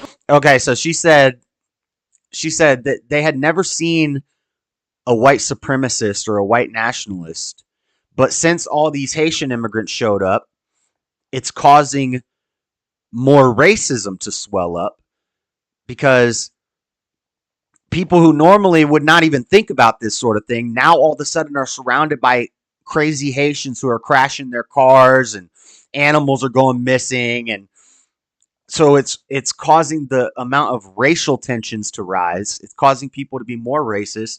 She said since all the Haitians came here, now they're having Klan meetings in Ohio. So it's not just causing an uprising in, the diversification of the area. It's also causing more racial tensions. People are becoming more racist because they're tired of seeing this. Same thing that happened in the UK. Going to be against the same people. Yo quiero hablar contigo sobre migración de muchas Haitians a Springfield. ¿Sí posible? Sí. ¿De dónde eres? Haití. Haití. Haití. Okay. ¿Cuántos meses vive aquí? Un mes. ¿Qué es la razón que vive aquí? No, yo no vivo por acá. Yo tengo sobrino vive ahí. Yo vine a visitar. ¿Visitan? ¿Cuántos dólares tú recibes cada mes del gobierno? No, todavía, porque yo tengo el proceso, pero no me manda todavía. Estoy aquí. I don't receive anything yet. I'm still in the process. ¿Nada? You will soon. He's only been here ¿Cómo for a es month. posible que vive en las casas con nada de dinero? How do you live in these houses with no money? These are big houses. Aquí yo no sabe nada. Yo vine a visitar a una persona. Yo no vivo para acá. Okay, ¿por qué tú manejas el coche con... Why do you drive the car so fast? And it's in the video. They like floor it down a street, a residential street. mucho rápido? No fui yo que estaba manejando. Mucho rápido en esas streets. No, estaba manejando mi primo. Ok. ¿Es cierto que personas comen los gatos o no? No sé. No, ok, lo siento. I don't know. So you're telling me there's a chance. Gracias por tu tiempo. I'm trying to interview locals out here and hear their thoughts about the Haitians that have moved in. Yeah, no, I don't know. I lived here for 24 years. Yeah. I lived in LA for 38 years. Got it. It is causing probably some problems. I personally noticed it because it took me months on end to find an apartment to live in. Sure. The available housing supply has gone down and the prices have gone up, or what? I'm not 100% sure about the prices going up. I mean, I hear rumors that there's landlords ripping off some of the Haitian people, you know, like trying to put multiple families in a house and charging them too much money. But I don't know if that's true. Trash cans? This is a guy at a political meeting. But I wanted to find the part where there is a huge line outside of the DMV and then there's a huge line outside of the social services place, and he talks to this black veteran, and the veteran's like, I can't even get assistance. Oh, he's about to go into the DMV right here. They're running into buildings. They flipping cars in the middle of the street. They're in the park grabbing up ducks by their neck and cutting their head off and walking off with them and eating them like. And who's been going live on Facebook documenting the constant car crashes from the new Haitian drivers. We headed to the BMV to see how the Haitians are getting driver's licenses in cars so quickly after moving here despite speaking zero English. Question for y'all. What are your thoughts on the Haitians? They can't drive? This guy right here. They can't drive. Dude. Yo, bonjour. You got a cat right beside him. Yeah. Stop! Do that! Stop, bro. Stop, dude. You said that shit, not me. You take that back. I did shit. I'll take that back. Bro, come on. How y'all doing? This part. Question for you. Do you know how the Haitians are getting driver's license? Can they transfer their license from Haiti, or? No, they cannot transfer. Do they have to undergo the same test? I'm not allowed to answer the personal questions outside of the office. Well, okay. You know what they have to do? I do not. I really don't know. No, but I know they're getting them quick. They're getting them quick, right? We can ask. You are not allowed to take pictures in here, sir. Bullshit, it's a government building. Yes, he is. I wish he would have stayed in there. In the, go inside? Sorry. Are they able to transfer their licenses from Haiti to here? No, not without taking the test. But that's the only question I can answer. I can't answer anything else. Do you know how the Haitians are getting their driver's license so fast? I do not. Okay. All right, that's all I got for you. I wish I knew. Are they driving pretty good out here or what? No. No? No. I do why they put their car in. Why is that, do you think? You don't know how to drive in general. Okay. I see them driving over there trying to learn how to drive, but I don't think they have to drive at all. Okay.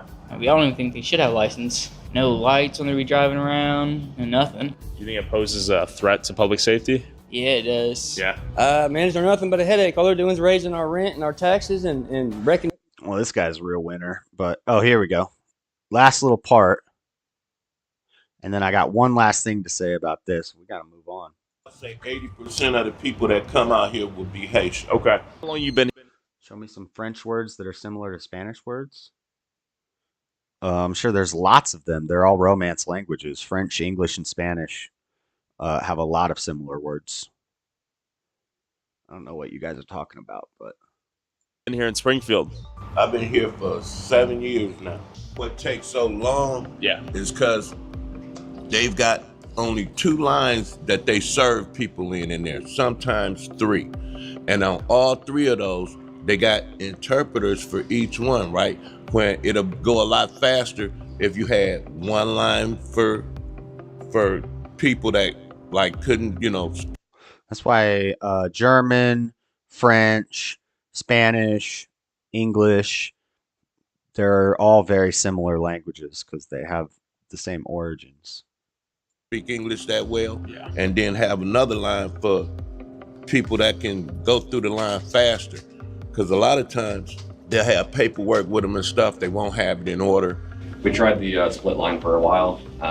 It ended up being less efficient for everybody. Is this about as long as it gets these days?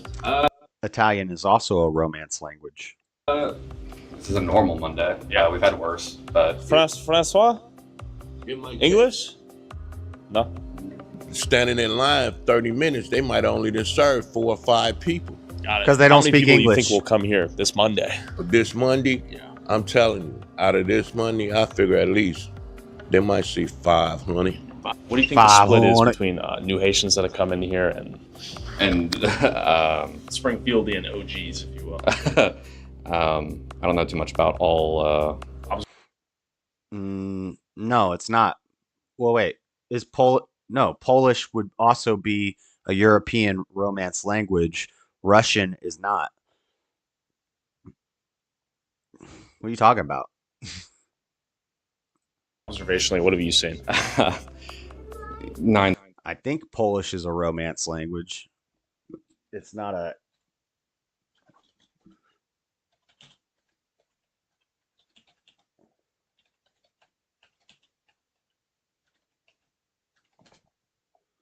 Oh, no. Polish is not a Romance language, but it's influenced by Romance languages like French and Italian. It's a West Slavic language, so it might be closer. It's kind of probably a mix. It's somewhere in between a Romance language and a Slavic language. It's kind of like a hodgepodge of the two. And then you have your Asiatic languages, like Hong Kong, and then you got your Middle Eastern languages like I don't know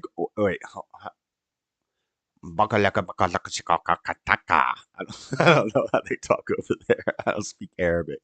And then you got your African language like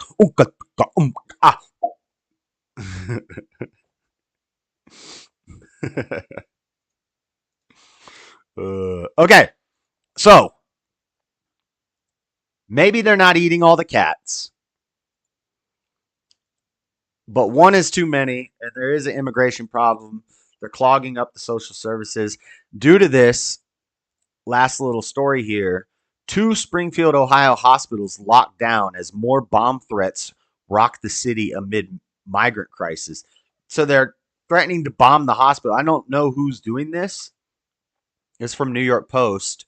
Another bomb threat in Springfield, Ohio forced 2 hospitals into lockdown Saturday morning as the small city of about 60,000 continues to endure heightened national attention and threats over the influx of an estimated 20,000 Haitian residents. The bomb threats made to Kettering Health Springfield and Mercy Health Springfield Regional Medical Center came after 2 elementary schools and government buildings were targeted on Friday. So there's been bomb threats all over Springfield now, which I don't know how that makes sense. Like we have a migrant I can understand why like there would be a rise in racial tension and like a KKK rise up. But why are you going to start sending bomb threats to the hospital? That doesn't make any sense. I don't know, but now the hospitals are getting bomb threats. Kind of crazy. That's the Haitian stuff. At the end of the show, we got more. We're going to talk about the Venezuelan Tren de Aragua gang. Tren de Aragua. Dean, I swear I'm about to ban you again. Quit being a freaking weirdo in my chat. I've told you many times, cut that shit out. When guests come and they see you being a weirdo, I don't like it. Minus the T. He's watching some weird stuff. It's like saying Polish is like Russian because no is pronounced hit in Russian and sounds like knee in Polish. Well, Polish is a Slavic language, so they are probably somewhat similar, but Polish is influenced by French and Italian. So it's a Slavic language that has Romance influences, but I'm sure it probably is similar. Mr. Matt, what are you talking about, dude? You don't understand languages have similar roots, so they're gonna have similar words? English. We have a lot of words in English that are very similar in Italian, Spanish, French.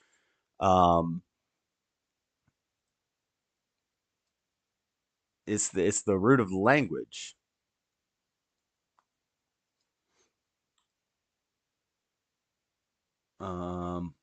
Niet versus nie. Yeah, similar. Yeah. I mean, you could probably, and you could go with the Romance languages, you could go all the way back to Latin. There's a lot of Latin words that are very similar to English. So like Latin sensus divinatus, what do you think that means? It means a sense of the divine.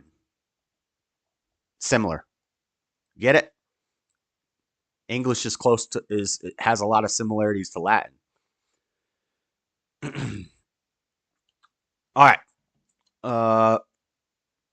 We got to move it on. We got to keep it going. We got to keep it moving.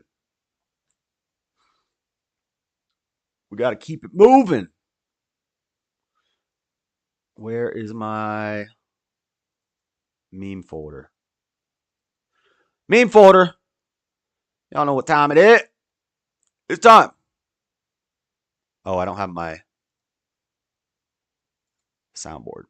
Soundboard. We need the soundboard. 1 second. 1 second. It's loading. Freaking autocorrect is making me look racist. What is this Obama-Trump debate? Obama and Trump are debating tomorrow night. Bro! What is this?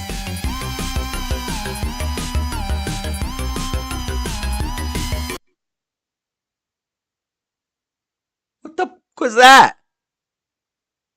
Chat. Freaking soundboard being weird. Beta!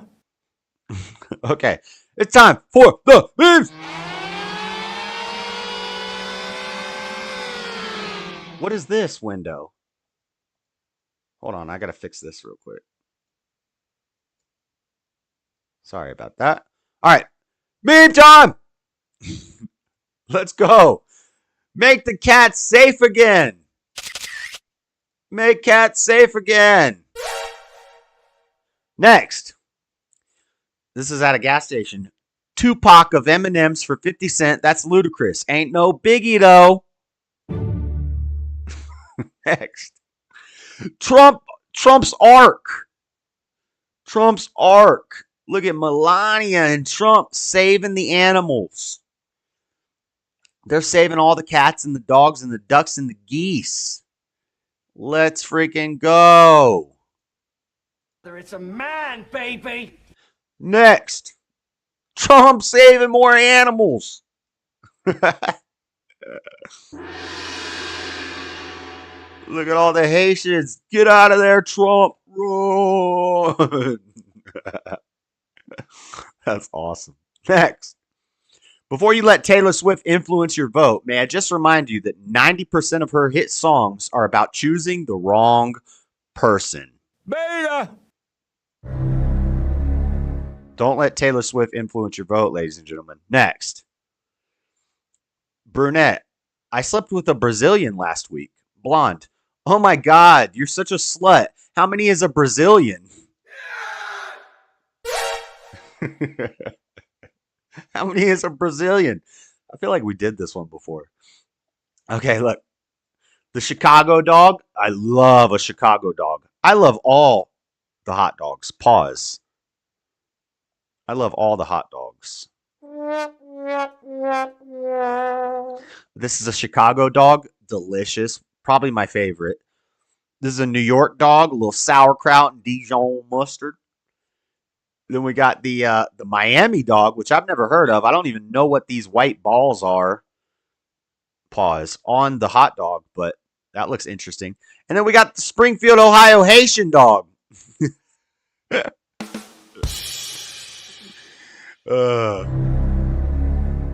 Look at that.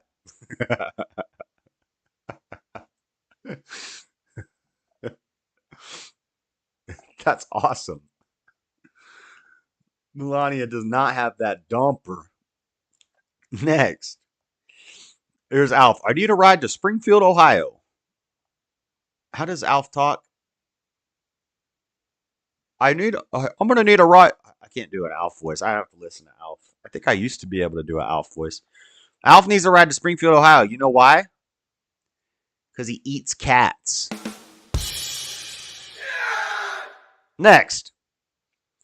Herps. You looking to hook up with some good shit? He says, maybe. What you got? She opens up her jacket. I got cat, buddy.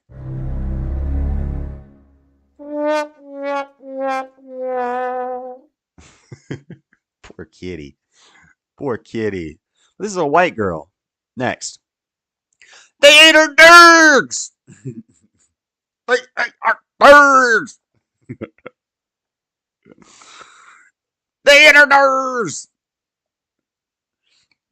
Elf does love eating cat. They ate our birds! Next. Two Rocks. Two Rocks says Crackavelli. You guys ever hear the album from Two Rocks, Crackavelli? Hey, let's get that crack rock, baby. Yeah. Crackheads are beta.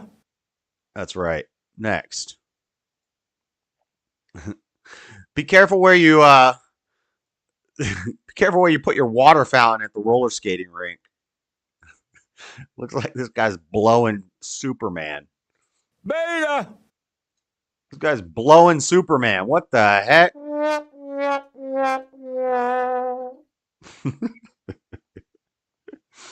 He's going down on Superman.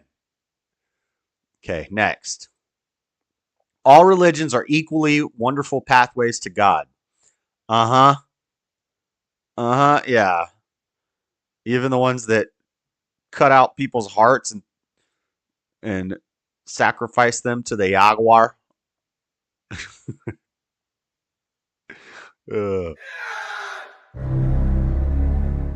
Next. We got more ray gun. This is ray gun.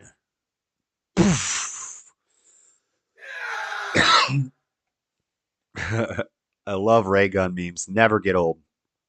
Risk of contracting monkeypox. Oh, did we do this one already? I think we did. We might have done this last week. Risk of contracting monkeypox. Trump, 0 risk. All of the Biden administration, giant risk. You see these people? Oh, wait. Hold on. Stop! These people? See these people? Beta! Rachel Levine. It's a man, baby! This guy will steal your damn suitcase. You better watch out. Merry Christmas, Happy Schwanza, Happy Hanukkah. Next. Look, if your memes aren't good enough to get you arrested in the UK, then you're weak. Do better. It's a man, baby! That's right. Next. Rumors swirl that Kamala Harris is being influenced by a Russian agent. This is the Russian agent. My name is Smirnov. Smirnov. I am Smirnov.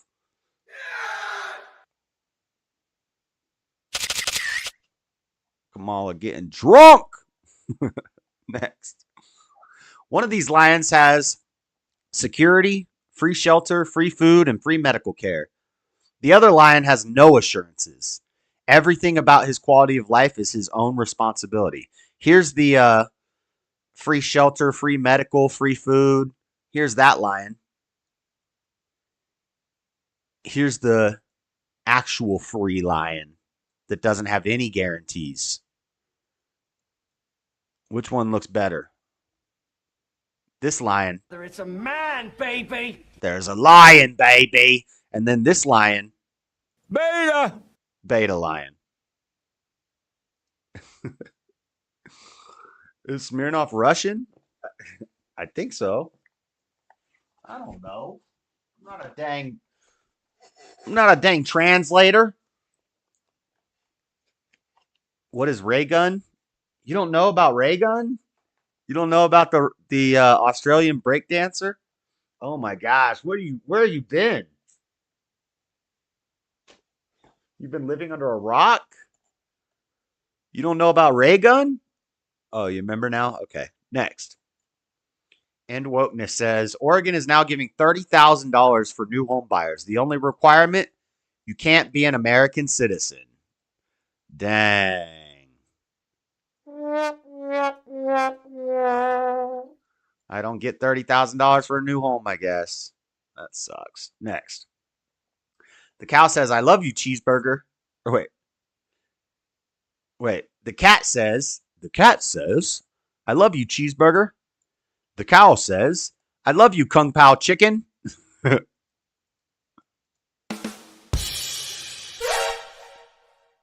Meow. Next. I just wish white men would stop perpetuating the idea that race and gender exists.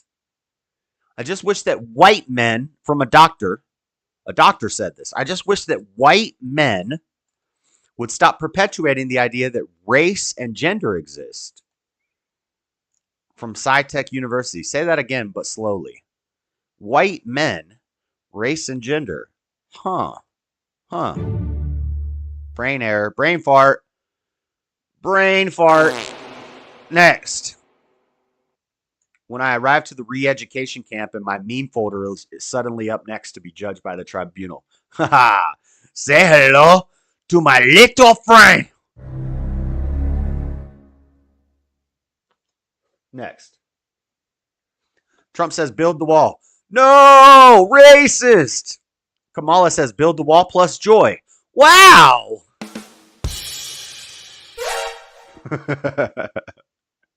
Next. Build the wall plus joy. Having a dog on Christmas is just the best thing ever. Turkey and ham myself, but whatever gets you through, Anna must be Haitian. She's having dog on Christmas. Next. Oh, I should play Merry Christmas, Happy Schwanza, Happy Hanukkah. Who do you trust more, the World Health Organization or Dr. Cat? I trust Dr. Cat more. Dr. Cat is a pimp. Dang. World Health Organization, not so much with their fake freaking satanic DNA symbol. Double helix. I'm a double helix denier. Next. Tim Waltz promises to ensure all violent migrant gangs have access to free tampons. All violent migrant gangs have access to free tampons. Dang. What's chat talking about? Where'd my chat go? Oh, there it is. I see you. Dr. Cat for the win. Definitely Dr. Cat. Everybody is team Dr. Cat. Except for, well, the Haitians love Dr. Cat. Just keep Dr. Cat away from the Haitians. Next. Florida has banned... Stephen King says, Florida has banned 23 of my books. Also, Stephen King misspelled of. I guess the P is close to the O, but you're a writer, bro. Florida has banned 23 of my books. What the fuck? And then the geese says, what's in those books? What's in those books, Stephen?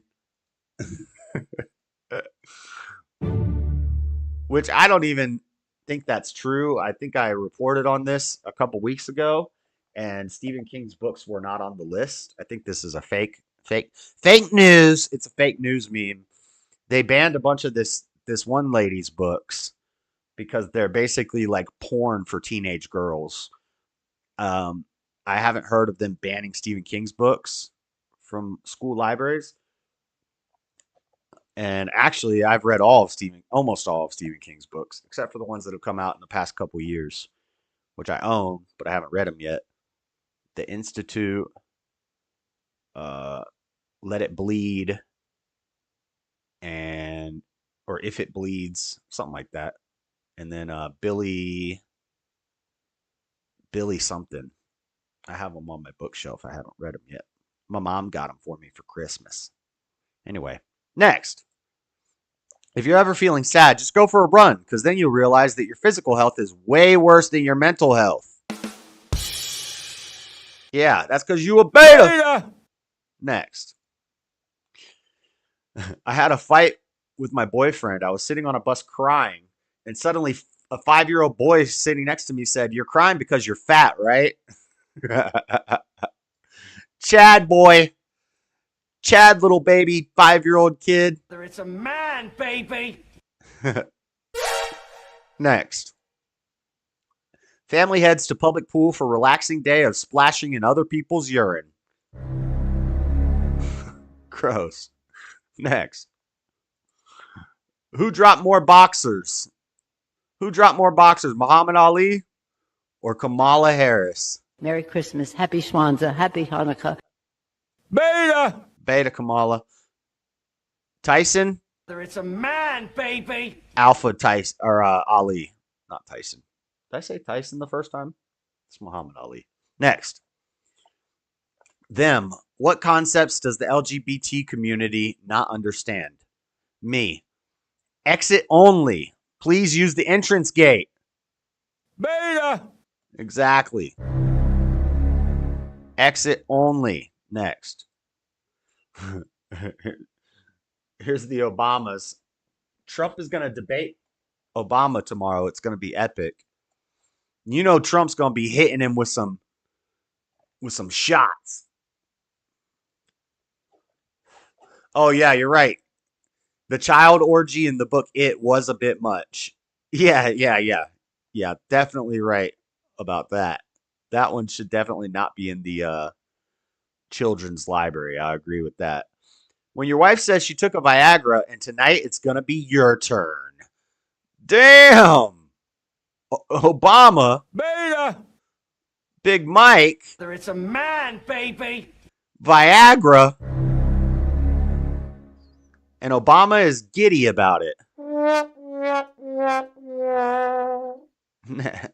And that's it. We had to go through them fast today. That's it for the memes.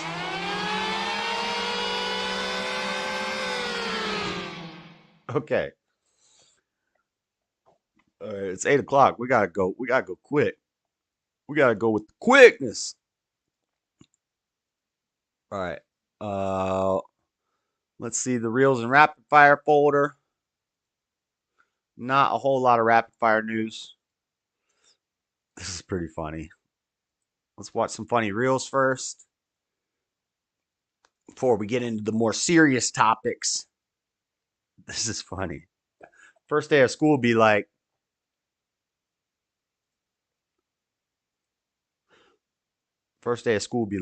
Shady or Shawty Nasty? Shed Dynasty. DA3? Detravion. DA3vion? Detravion. Quinn, J. Quinn. J. Quinn. You meant Jaquintralicia? Jaquintralicia. Duh. Quart. It's Courtney. Courtney. It's Courtney. Easy Kyle. Hey, bro, it's Ezekiel. XZY. Man, it's Exia. My God, Demon Trey. It's Demontre. Demon Trey. Demon Trey. It's Demontre. Is this a DAS? A DAS? Audacity. Thirstina. Bro, you know you're getting laid if you meet a girl named Thirstina. She thirsty, boy. That's all. Shady or sharp. I like when they're so entertaining. When the blats make fun of themselves. All right. What's this one? Oh. This is just to demonstrate what I always say, which is fruit booting or rollerblading is gay, and skateboarding is where it's at. I need to get a new skateboard deck. I got some money. I'm going to buy a new deck. Speaking of money, if you guys want to hit the super chats, we got the super chats fixed. You can super chat. You can. It is available. It's an available option. Or you could send a Cashapp if you want to. But you can definitely hit the like button. We had 15 viewers. We only got 12 likes. I met someone with the name Jukamanop, and it was pronounced Noel. What? What? Hold on.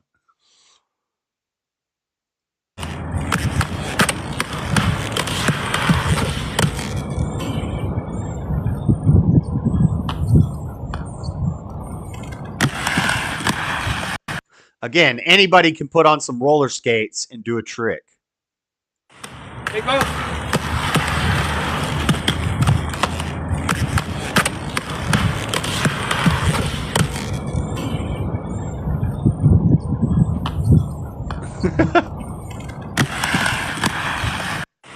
Wow, looks difficult.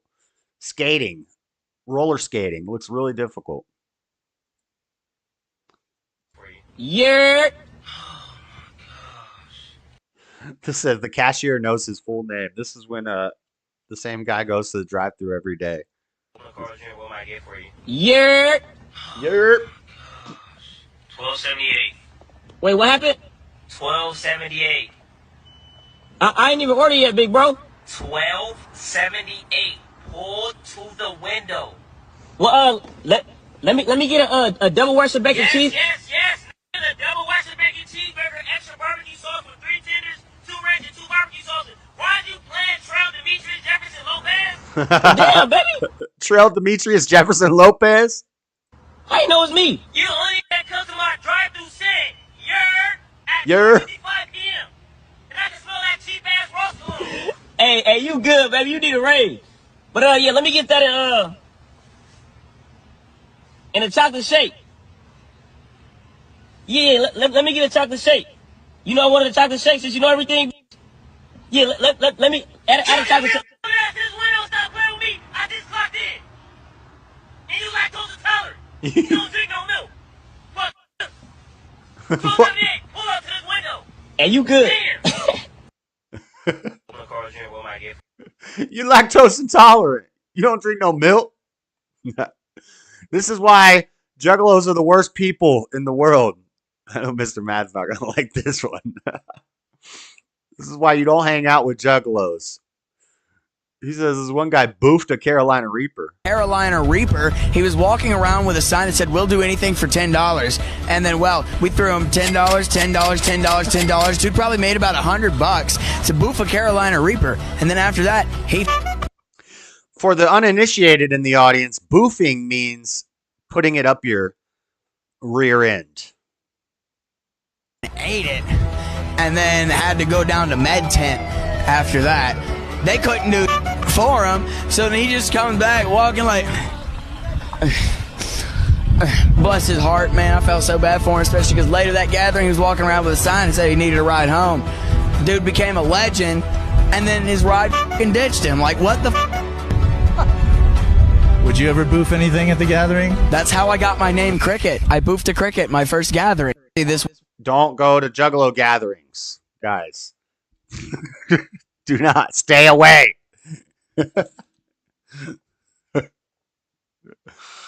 I'm a Juffalo. I don't know what that is. Press 1 to see JS put some roller skates on and do a trick. If I had some roller skates, I'd do it right now. I'd do a 180. I'd do a dang grind. Shoot. Who do you think you're playing with? You think I can't do a roller skate trick? I promise you I can. All right. Rapid fire news. We're going to go quick through these. The only one that we're actually going to spend some time on is the SpaceX stuff because I like space. But you know what else I like? I like dinosaurs. So we have an article from earth.com, Nature, Science, and Life. Check out this headline. People who think I'm crazy for saying that dinosaurs helped build the pyramids, look at what we've discovered. Ancient human ancestors actually did live with the dinosaurs, according to stunning new research. Fact. I've been proven correct yet again. Yet again, I'm right. Like the Christians who say that there were dinosaurs on the ark, the Christians who say that they had the king of man, the behemoth, also known as the brontosaurus, was harnessed and capable of hauling large rocks with the help of 1 million slaves. That's how they built the pyramids. It's not that complicated. It's pretty obvious. An astonishing new study concludes that human ancestors survived asteroid impact that killed the dinosaurs. Yeah, they tunneled underground. They made freaking Tartaria. They made tunnels that killed the dinosaurs. This fact and other new insights into the timeline of animal evolution are rocking the scientific community. Researchers conducted thorough analysis of the fossil record. They discovered that placental mammals, a group that includes humans, dogs, and even bats, originated in the Cretaceous period. This suggests that these mammals shared the planet with dinosaurs for a brief period before the mass extinction event. This finding that throws a curveball into the long-standing debate among researchers. I'm not going to read the whole thing, but I've already read it, and I already knew it. It's nothing new to me. Maybe it's new to you, but I already knew this. The Flintstones were real. Yes, it's a true story based on actual events. All right. Duh. Now I want to read Matt Walsh's Am I Racist came out this week. I have not seen it yet, but I want to see it. I'm going to read you. So, spoiler alert, in the movie, he gets a debate with Robin DiAngelo. She's the lady, she's the white lady. JLP interviewed her on The Fallen State one time. She's the white lady who wrote the book White Fragility. And she's a crazy liberal lady who gets paid thousands and thousands of dollars to do these struggle sessions and do DEI stuff with companies and teach people how to address their inherent racism. And you know, to try to be anti-racist. So this is her statement on her website. This is robindiangelophd.com, Critical Racial and Social Justice Education. This is her statement. She was in Matt Walsh's movie, Am I Racist? And in this article, we're going to find out, or her response to the movie, we find out that Daily Wire paid her $15,000 to do that interview. And in the movie, spoiler alert, I haven't even seen it yet, but I saw a YouTube video somebody made about it. He calls one of his black cameramen over to sit down, and Matt pays him cash as reparations and says, "Do you want to pay him reparations?" And she's like, "Well, I don't want to." And she gets $30 out of his purse and hands this black guy $30. But this is her statement in regards to the movie. Robin's statement. Back in 2023, I was contacted by a group who claimed to be making a documentary film called Shades of Justice about efforts to address racism in the United States. They plan to interview anti-racist activists, authors, and thought leaders in service of supporting the cause of racial equity. They offered me between $10,000 and $20,000 for an interview. I said, let's meet in the middle with $15,000 and agreed to participate. I have since donated that sum to the NAACP Legal Defense Fund. When I arrived for the interview, a few things fell off.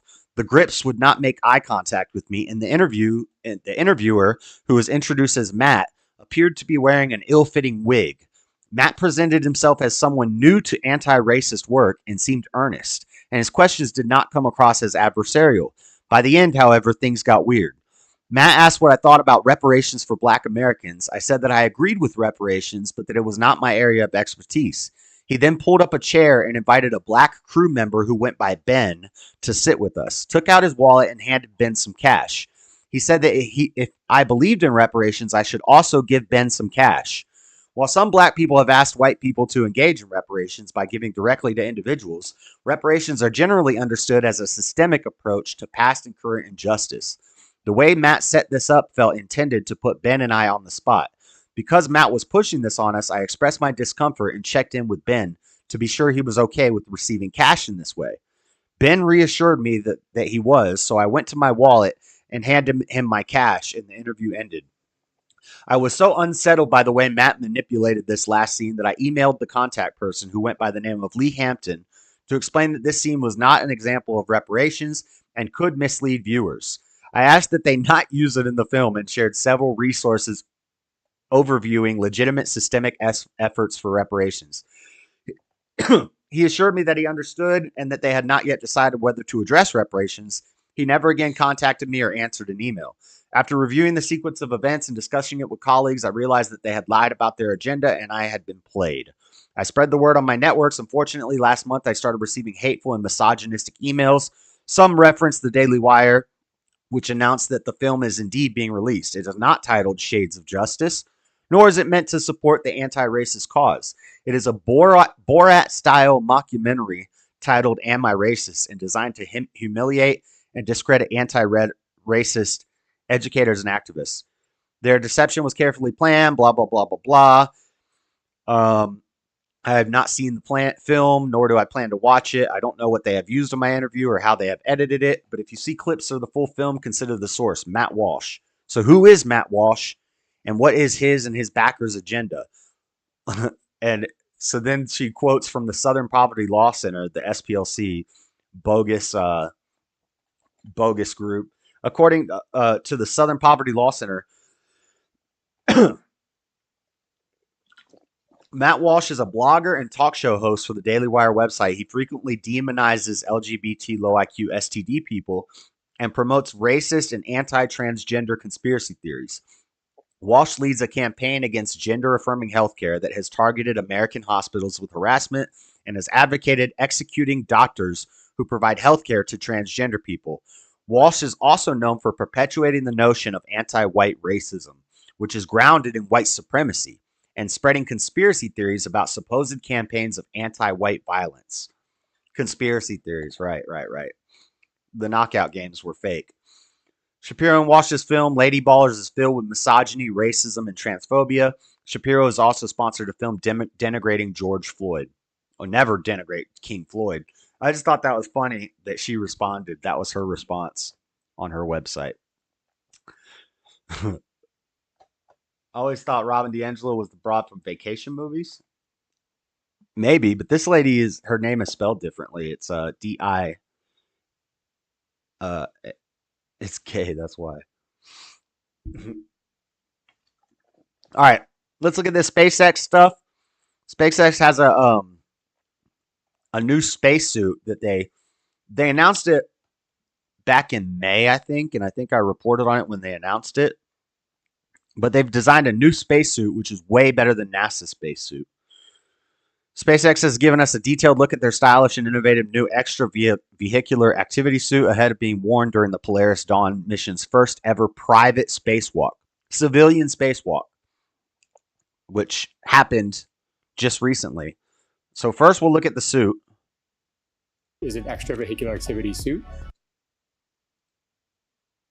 which is a spacesuit that can go outside of the spacecraft to do a spacewalk. We started with the IVA suit that we have, the intravehicular activity suit.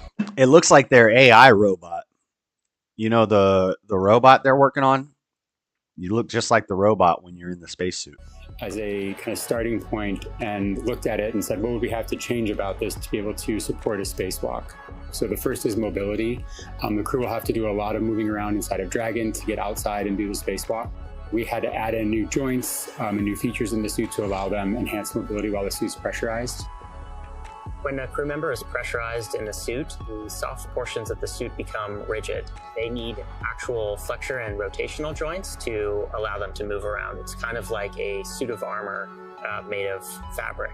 We innovated in flexure joints to allow easy bending at the elbows and the knees, as well as a collapsible rotator joint that exists on the shoulder, which allows.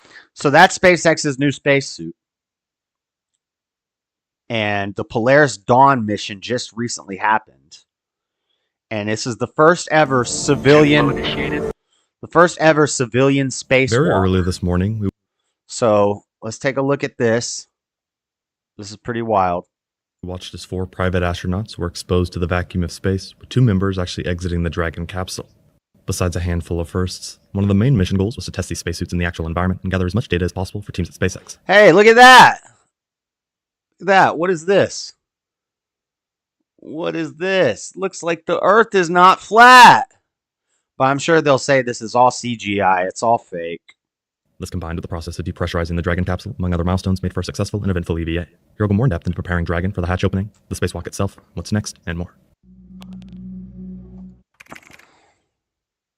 Normally, when a spacewalk happens on the ISS, for example, crews use an airlock to isolate a small section of the station and depressurize it. This allows everyone else who isn't participating to continue on per normal. On the Dragon spacecraft, there is no airlock. Once the hatch is opened, the entirety of the crew cabin is exposed to the vacuum of space. This means whoever is inside will need to be suited up and prepared. In order for the crew and SpaceX to be ready for hatch opening, they started preparing days in advance. For example, on the first day of the mission, not long after lifting off, the crew began a 2-day pre-breathe protocol. Here, Dragon's pressure slowly lowers while oxygen levels inside the cabin increase, helping purge nitrogen from the crew's bloodstreams. The point of this is to help lower the risk of decompression sickness during the spacewalk. The next major steps begin just hours before the EVA. Between the live stream and updates from SpaceX directly, they highlighted each of the necessary milestones leading up to the spacewalk. About an hour before opening. That's wild. So there's no airlock. It's just the whole thing basically is open to space. Hatch, all 4 crew members were suited up inside their EVA spacesuits, which act almost like an individual spacecraft. During this entire process, the crew had lines of communication between each other and teams at mission control helping direct and work through the mission. Not long after suiting up, the secondary flow of oxygen was confirmed to be underway, which primarily provides cooling to the suits throughout the spacewalk. With that complete, the suits were then switched to their primary flow path, which they used to fully pressurize ahead of suit leak checks. SpaceX then confirmed that the suit leak checks were complete and that the final pre-breathe was underway to help purge all remaining nitrogen from the crew's bodies. At that point, Dragon's cabin was at 8 psi as pressure lowered ahead of the hatch opening. At around 8 psi, they still needed to lower the pressure, so they began venting from Dragon for around 10 minutes. 21 minutes into the EVA operation, and the PSI had gone down to 4. Eventually, Dragon's cabin was below 1 psi, and the spacecraft repositioned its trunk to face the sun ahead of the EVA. Finally, the hatch was opened, marking the first time 4 humans were simultaneously exposed to the vacuum of space. Soon after, Isaacman was the first to exit the vehicle using what SpaceX calls Skywalker. First time 4 humans were simultaneously exposed to the vacuum of space. Which are the additional bars for control and holding onto. Over the next 20 minutes, he conducted a few mobility tests before going back inside. Next, Sarah Gillis made her way outside the spacecraft. At 30 years old, she is now the youngest human to complete a spacewalk. Similar to Isaacman, she also spent the time testing suit mobility and general operations. SpaceX clarified that there were 3 main suit mobility tests meant to test overall hand-body control, vertical movement with Skywalker, and foot restraint. Specifically, they were quoted saying, "The first test focuses on using a single hand to control body movement. The spacewalkers will evaluate their ability to move in all directions, hold a single position for 10 to 15 seconds." Bro, that would be so wild. We're going to be able to do this. In our lifetime, we're going to be able to do this. You're probably going to have to be rich, but I mean, we already have private space flights, and now we're doing private spacewalks. Seconds, and hold position while the other arm is simulating tool use. The second test assesses the crew's ability to move up and down using Skywalker. Isaacman and Gillis will both use the horizontal and vertical bars and gauge their maximum reach. And finally, the third test evaluates using a foot restraint. Jared and Sarah will gauge difficulty in getting in and out of the restraint, how easily they can move their body, the ease with which they can maintain position while hands-free or using tools, and recovery from a single foot disengaging, they said. Eventually, after over an hour and a half of time spent on the EVA, the hatch was finally closed. From there, repressurization of Dragon was now underway. Teams raised the cabin pressure up to 8 psi, paused, let the atmosphere equalize, and then performed a cabin leak check prior to resuming repressurization all the way up to 14 psi. The entire process was estimated to take up to 50 minutes. In another quote, they said, "Dragon uses pure nitrogen during repressurization, which mixes with the pure oxygen being released into the cabin via the open-loop system that keeps the EVA suits pressurized. This process is unique to Dragon, which acts as its own airlock." They then finally confirmed that Dragon's cabin pressure was now 14.6 psi, and the nitrox washout was complete. Our windows were... All right. That's pretty cool. That's pretty freaking cool, I think. I don't care what you think if you're a dang flat earther. Get out. All right. No.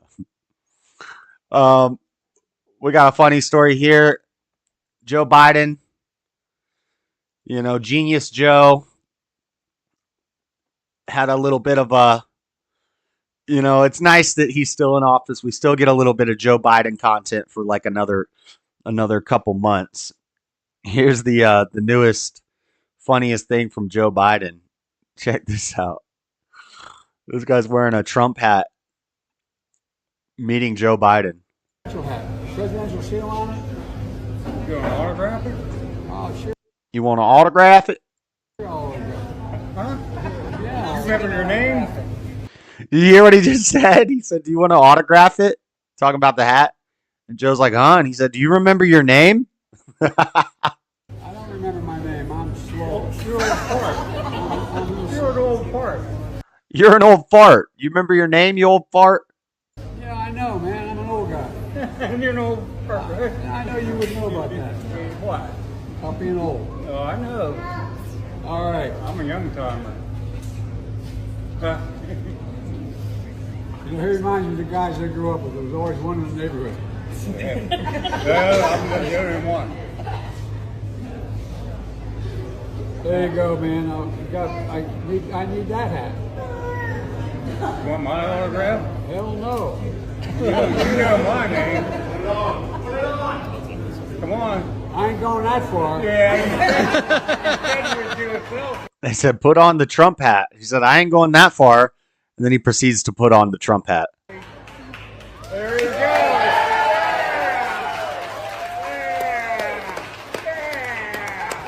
Hey, I'm proud of you now.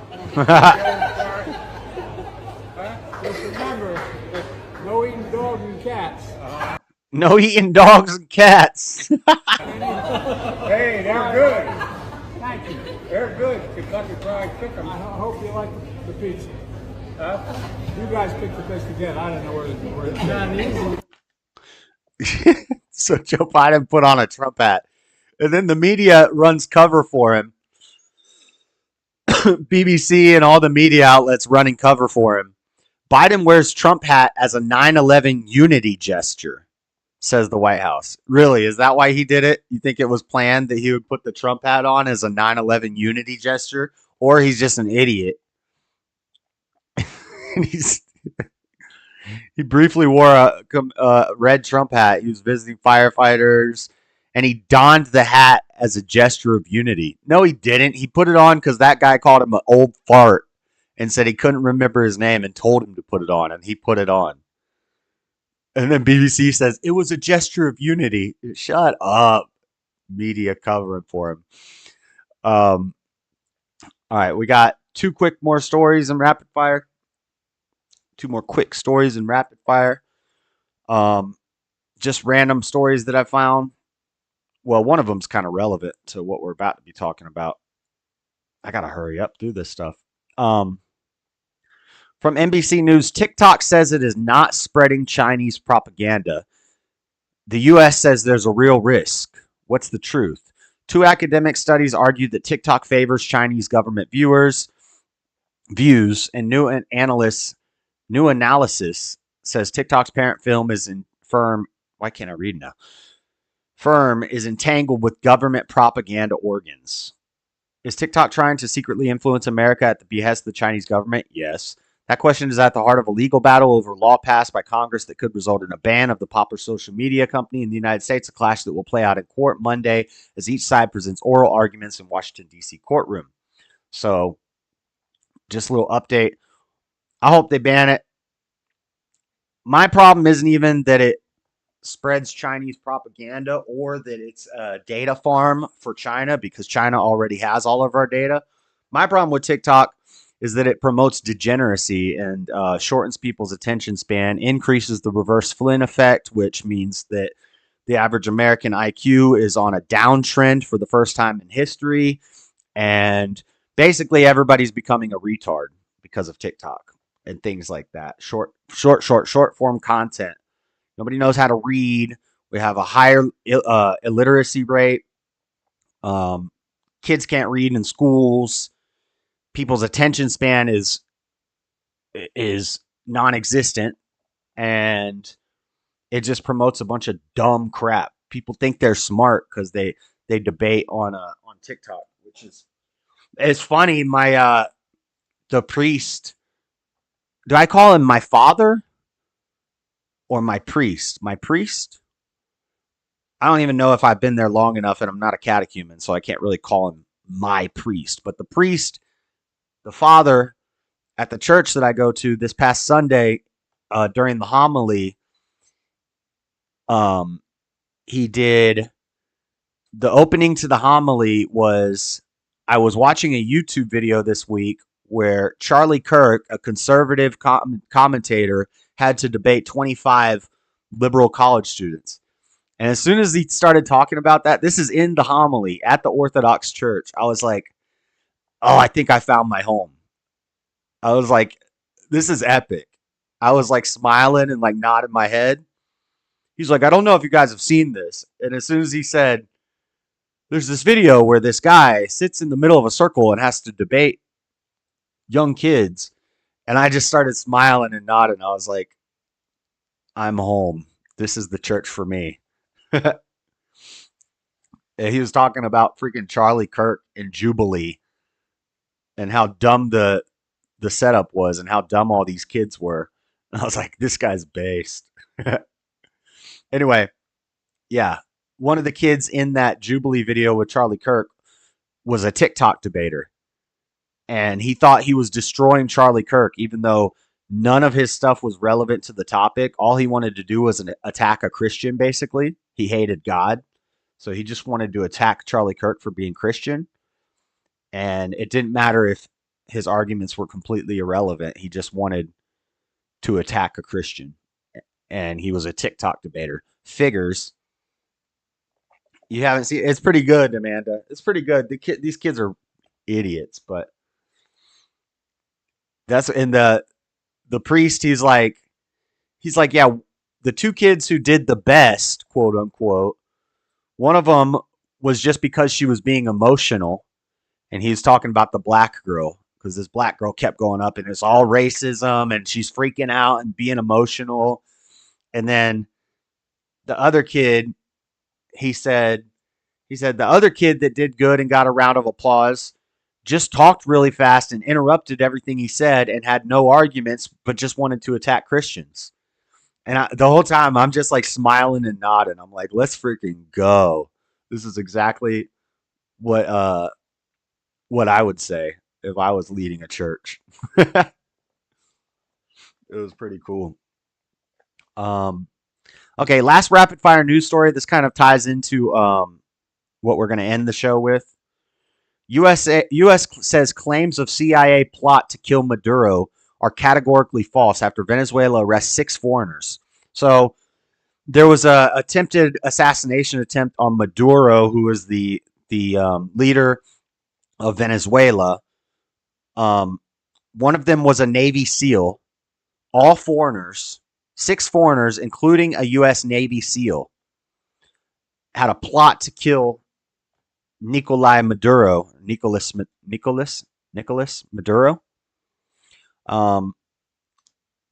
And Venezuela is alleging that the CIA was involved. The State Department calls the allegations categorically false, adding in a statement that the United States continues to support a democratic solution to the political crisis in Venezuela. The comments come after Venezuela said it had arrested the 6 for an alleged plot to destabilize the country. How are you going to destabilize the least stable country in the world? The country that has been in crisis since disputed elections earlier this year. So, that leads into our final segment, which is just more news. I don't have anything. Usually our last little chunk would be like something that isn't the news. But I've been wanting to talk about this for a while, and I've never gotten to it. So we're going to get to it today. And then hopefully next week, we can have a little bit of philosophy / theology for you guys, because next week, I'm going to try to debunk all of the arguments against God's existence. So we'll go through the argument for the existence of evil. What's it called? Now all of a sudden I'm drawing a blank. But the simplicity argument, the divine hiddenness argument, and the argument from evil, or the existence of evil and injustice. But we'll do that next week. But this week, we need to talk about these apartments that are being taken over, allegedly, in both Colorado and Chicago now. Mr. Mad lives in Chicago. You need to go do some man on the street videos and go down to that apartment complex and show us if it's true or not. So what are we talking about? What am I talking about? I'm talking about the Tren de Aragua gang, which is a Venezuelan gang. Trump talked about this in the debate. And of course, the media denies it. Just like they deny the Haitian problem. Just like they deny the fact that we have open borders and we've had them since the first day Biden came into office. Just like they deny the fact that Venezuela was releasing prisoners and people in insane asylums and that they were having caravans come to America, even though it's all on video, it's all reported on globally. Everybody knows it's happening, but our media lies to the people, tells them it's not happening. Don't believe your lying eyes. It's not happening. So these caravans of criminals who were released from Venezuelan prisons and they made their way to America, which is not asylum seekers. You go to the next safest country. You don't get to go through Guatemala, Mexico. We've looked at it on a map before. They have to go through like 4 countries to get to America. These Venezuelan criminals are coming to America, and the most notorious of the group is the Tren de Aragua gang, which is spreading like wildfire. We have reports of them from Texas, Miami, and the most known claims are coming out of Aurora, Colorado, and Chicago, where allegedly these Venezuelan gang members have taken over. And in Aurora, Colorado, it's an apartment complex and a full block. In Chicago, it's an apartment complex. So, and it's being completely denied and covered up by the media yet again, just like they always do. First, let's find out about the gang. This is from CNN. An alleged multi-state human trafficking ring forcing immigrant women into prostitution. The mysterious killing of a former police officer in South Florida. Attacks against police officers in New York. The arrest of a drug dealer in Chicago.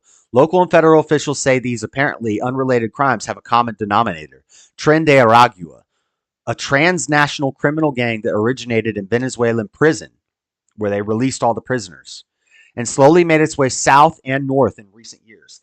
They say it's now operating in the United States. The scale of its operations is unknown, but crimes attributed to alleged members of the gang have worried elected officials, and some Republican members of Congress have asked the Biden administration to formally designate the vicious Tren de Aragua as a transnational criminal organization.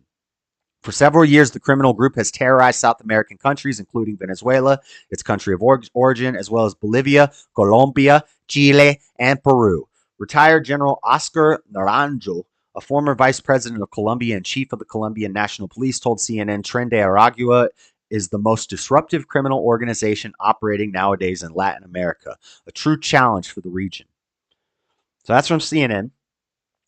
From MSN.com, a Venezuelan gang is expanding its deadly reach to the U.S. U.S. law enforcement officials had watched with alarm the spread of a Venezuelan gang known for dismembering rivals from Chile to Colombia. But the gang known as Tren de Aragua seemed contained to Latin America. Then late last year, Anthony Salisbury, a top Homeland Security official, got a call. Hey, have you heard of the Tren de Aragua? A Texas official asked. Please don't tell me you've seen them, Salisbury responded. In fact, the colleague said, Tren de Aragua members were operating in Texas. Now, Salisbury said there are also dozens of criminal cases involving the gang in Miami, where he is based. They expanded fast in Latin America, and they're expanding fast here. Founded in a Venezuelan prison where it ran a zoo, a swimming pool, a disco, a restaurant, and a bar in a prison, Tren de Aragua has grown into a fearsome transnational criminal force. They had a zoo and a jail? Dang. I mean, that's kind of lit, but I like the zoo. Has grown into a fierce transnational criminal force in less than a decade. MS-13 on steroids, as one federal official put it. Referring to the Central American gang that is entrenched in many U.S. communities. So now these reports, one is from 4 days ago. The other one was from months ago. We've known this has been happening since they released all the prisoners from that prison like 6 months ago. This has been happening, and it's been getting worse and worse and worse. Now we start seeing that they're taking over apartment complexes. Now, according to the mainstream media, this is false. According to the fact checks, which I'm about to show you, this is all completely false, what I'm saying. So we're just looking into it. We're going to believe the fact checkers, guys. YouTube, we believe the fact checkers. If fact checkers say it's not true, definitely not true, right? From Denverite, Denverite.com. Everyone's talking about a Venezuelan gang in Aurora, and this is from September 4th. Here's what we know and what we don't. A handful of rundown Aurora apartment buildings and a Venezuelan gang have become a focal point of United States immigration debate. But several city and law enforcement officials say the gang's presence and influence in the city is smaller than what the national news outlets and some politicians have claimed.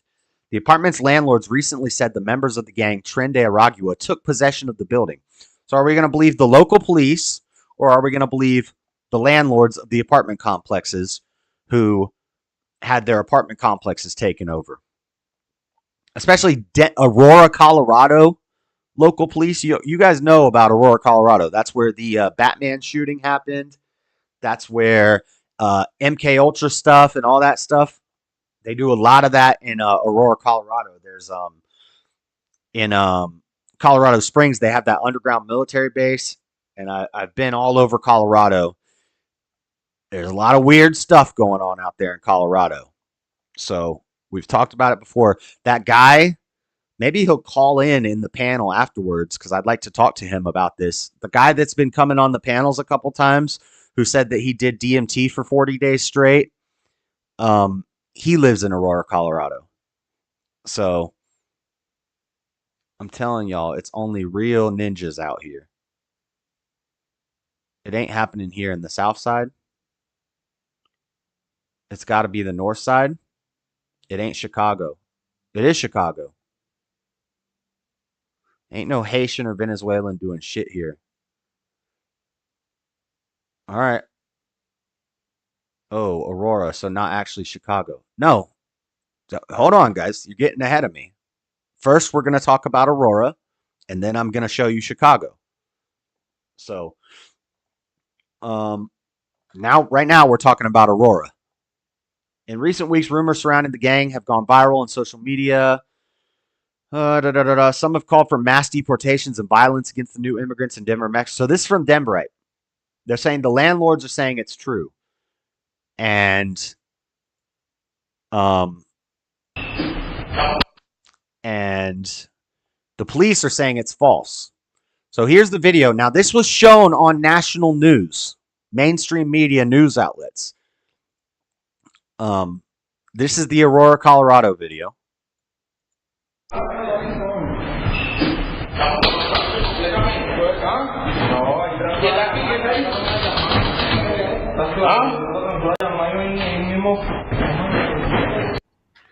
So they just go into an apartment complex, they knock on the door, they wait till somebody answers, and they run in there with the yopper held sideways like O-Dog. Look at all the trash, just garbage. Now, in Aurora, they're saying it's a whole block, and it's multiple apartment complexes on the block. Nigga, the Venezuelans is taking over. They just jacked them? Oh, me. These niggas is out here tripping. Bro, damn, they done made a mess of shit. Hey, you know it's bad if you got young black men saying that they're making a mess. You know it's bad.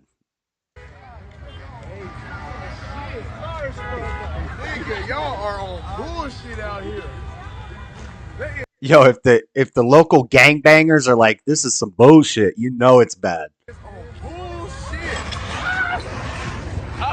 shit. What the Yeah, they're tripping. No, this is Aurora, Colorado, yeah.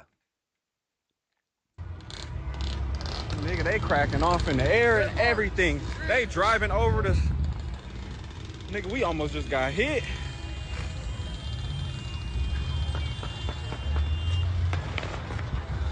Bro, these niggas is on bullshit. Yeah. Well, and in Aurora, apparently it's a whole block. The Chicago story, it's just one apartment complex. Aurora police chief says there's no evidence that Venezuelan gang took over the apartment. So here is NPR denying it. And I think we have PolitiFact. Oh, I didn't save but PolitiFact said false. There is no Venezuelan gang members taking over Aurora, Colorado. NPR saying false. Video of gang members in Aurora, Colorado apartment building had right-wing media declaring the city's takeover. Police say it's hyperbole.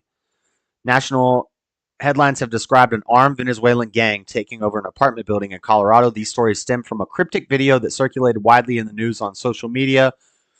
So NPR is denying it. And now here is the video.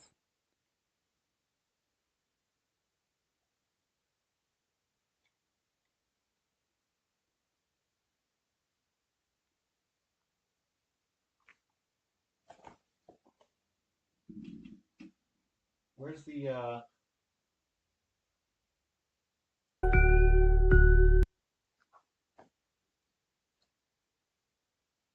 I thought maybe I don't have video of the one in so maybe the Chicago one is false, but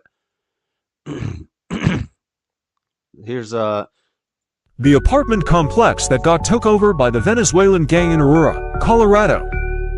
That's just one of the complexes. Now I thought this was the Chicago one. There's like barbed wire all around it. But this says Venezuelan gang armed with guns reportedly taken over an apartment building in Chicago, a city which has designated itself a sanctuary for illegals. Here's audio of the 911 caller by 32 violent Venezuelans.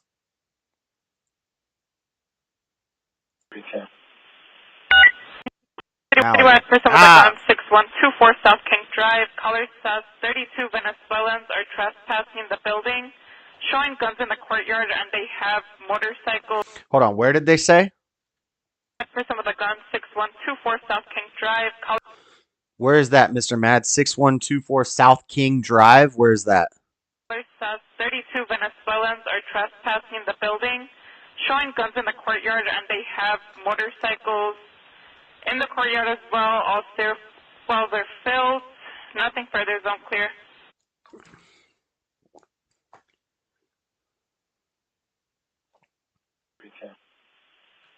Hey, I'm sorry, are you headed over to the shot spotter or to the 6124 and King for the migrants?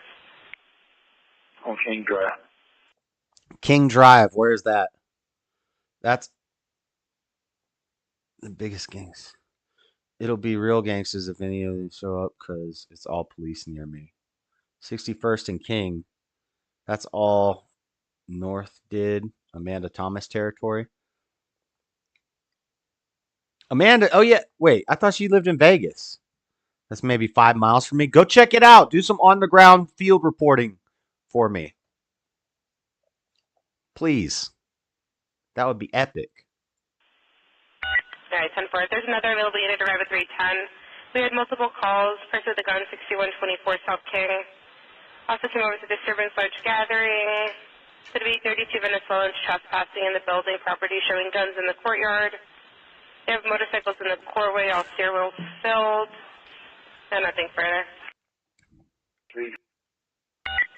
So there's two dispatch reports in Chicago, 61st and King.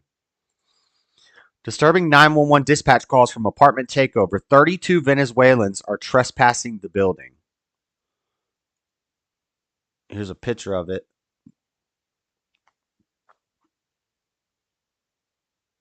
Disturbing 911 calls concerning apartment takeover in an American complex by foreign nationals.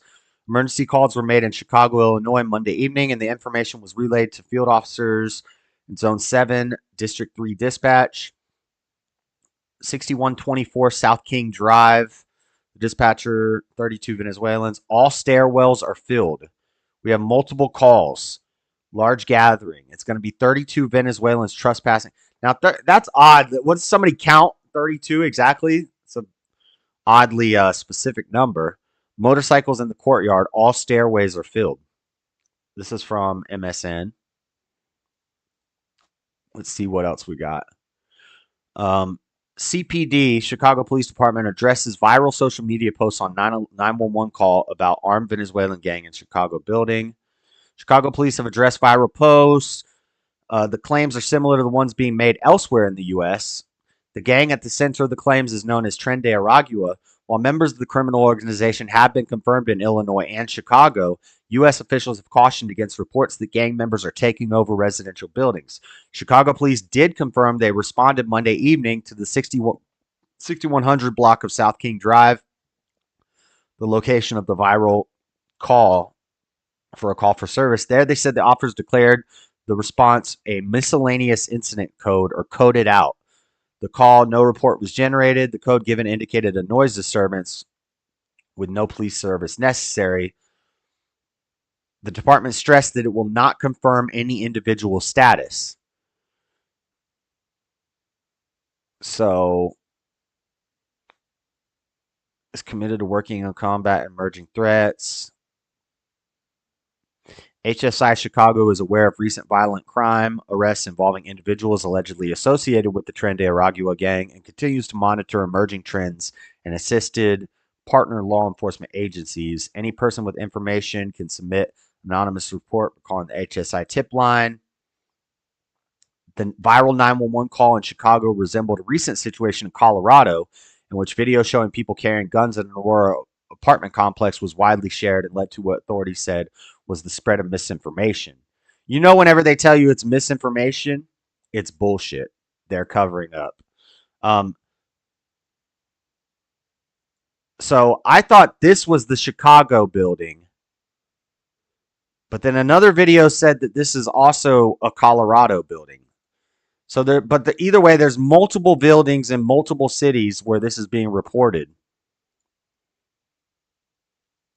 Here's the video. Kicks in the door.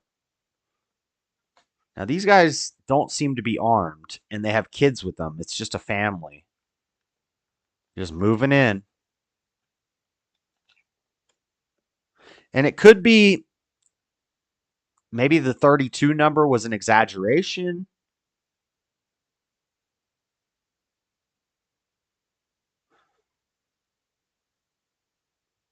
But they just walk up in and kick the door in and kind of take it over. And now, so those are the reports. Bro, how many freaking... Oh, I can't read this. They're not going to let me read this. This is from Chicago Tribune. Now, this was a... Experts say anti-immigrant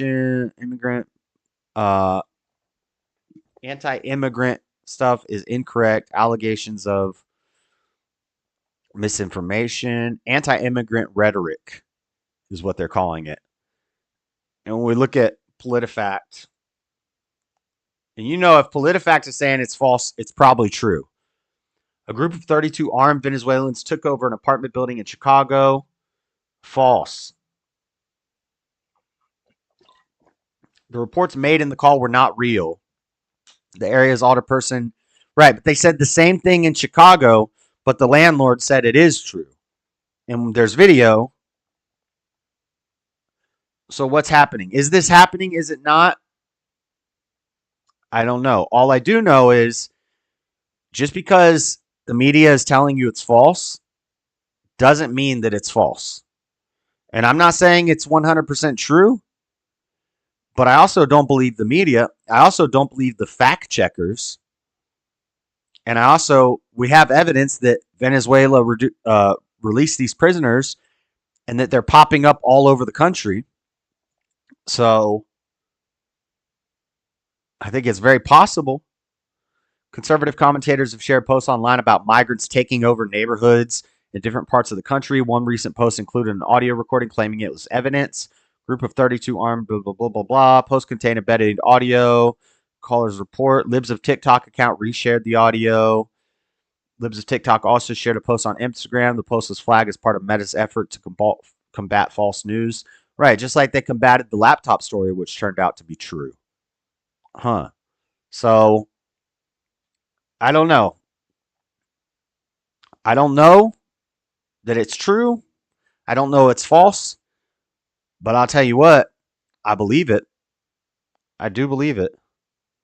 Black Club Chicago, no, armed Venezuelan migrants did not take over a Chicago apartment building. Elon Musk and prominent right-wing social media accounts widely circulated claims that dozens of migrants with guns and motorcycles took over a Southside apartment. The claim was bogus, said police and neighbors in the area's alderperson. There is no evidence that a group of migrants took over. False claim went viral, showing guns in the courtyard. So, I don't know. It's up to you guys what you want to believe.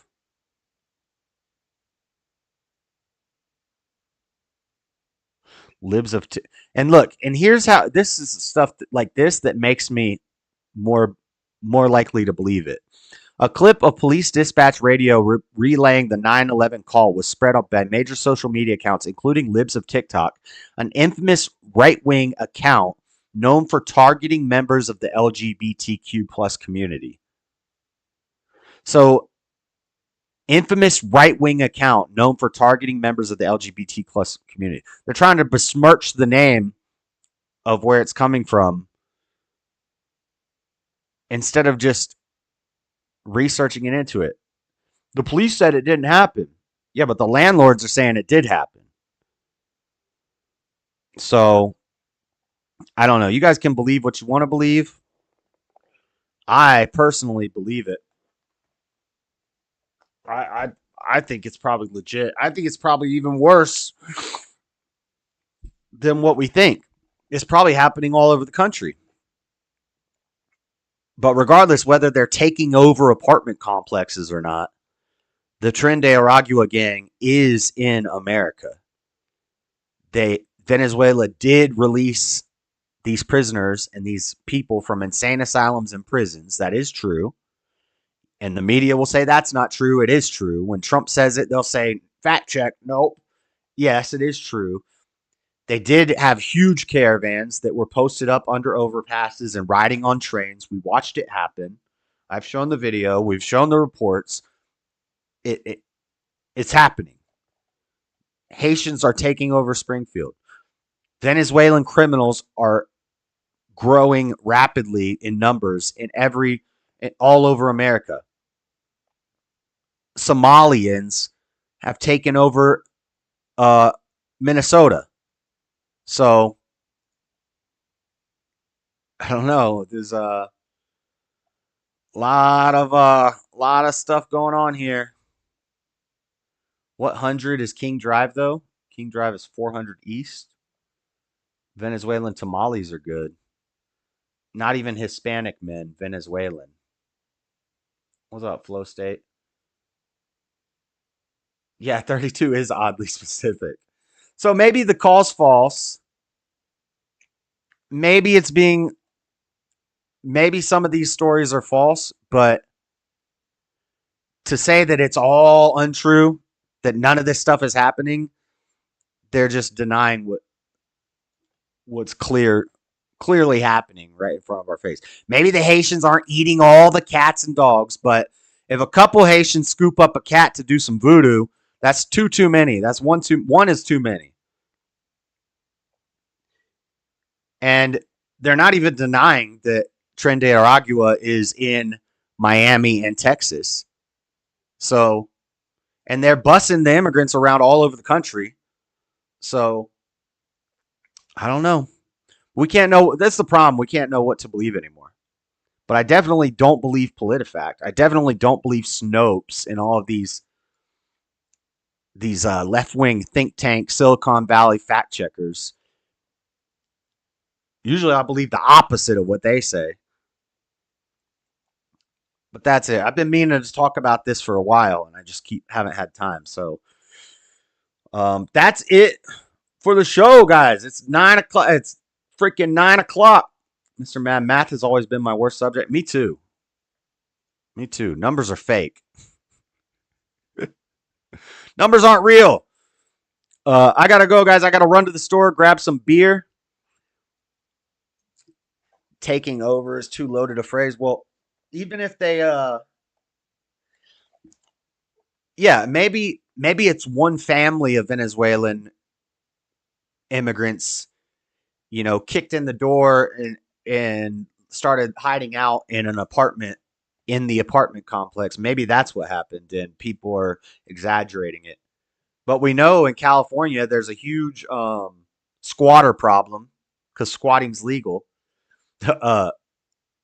Asian Andy has some great videos. Asmongold's been reacting to them. Maybe I'll play some of them in the after party, where his sister rents out a house and this squatter lady moved in. So Asian Andy, who is a kick streamer, went into the house and is driving this squatter lady crazy until she left the house, like playing music loud all night, just smoking blunt after blunt. And it's wild. It's so funny. Hey, thank you, B-Wise. I'm going to end the show, guys. And we are going to start the after party here in about 30 minutes. I have to cook some steak for dinner, and I have to go grab some beers. Where's my music at? Where's my music? Hey, y'all know what it is. Monday night, kicking the week off right. Dreaded Conservative show. Not so dreaded conservative anymore. Still dreaded. It's just not a double entendre anymore. Monday night, every week, 6 to 9 Mountain Time. The world's a crazy place. I just report on it. We got the after party coming up. I just got to walk my dog, get some beer, make some dinner, and I will be back in about 30 minutes. 10 o'clock at the latest, I'll be back. We'll do the open panel, the Discord, watch some videos, hang out, talk about whatever.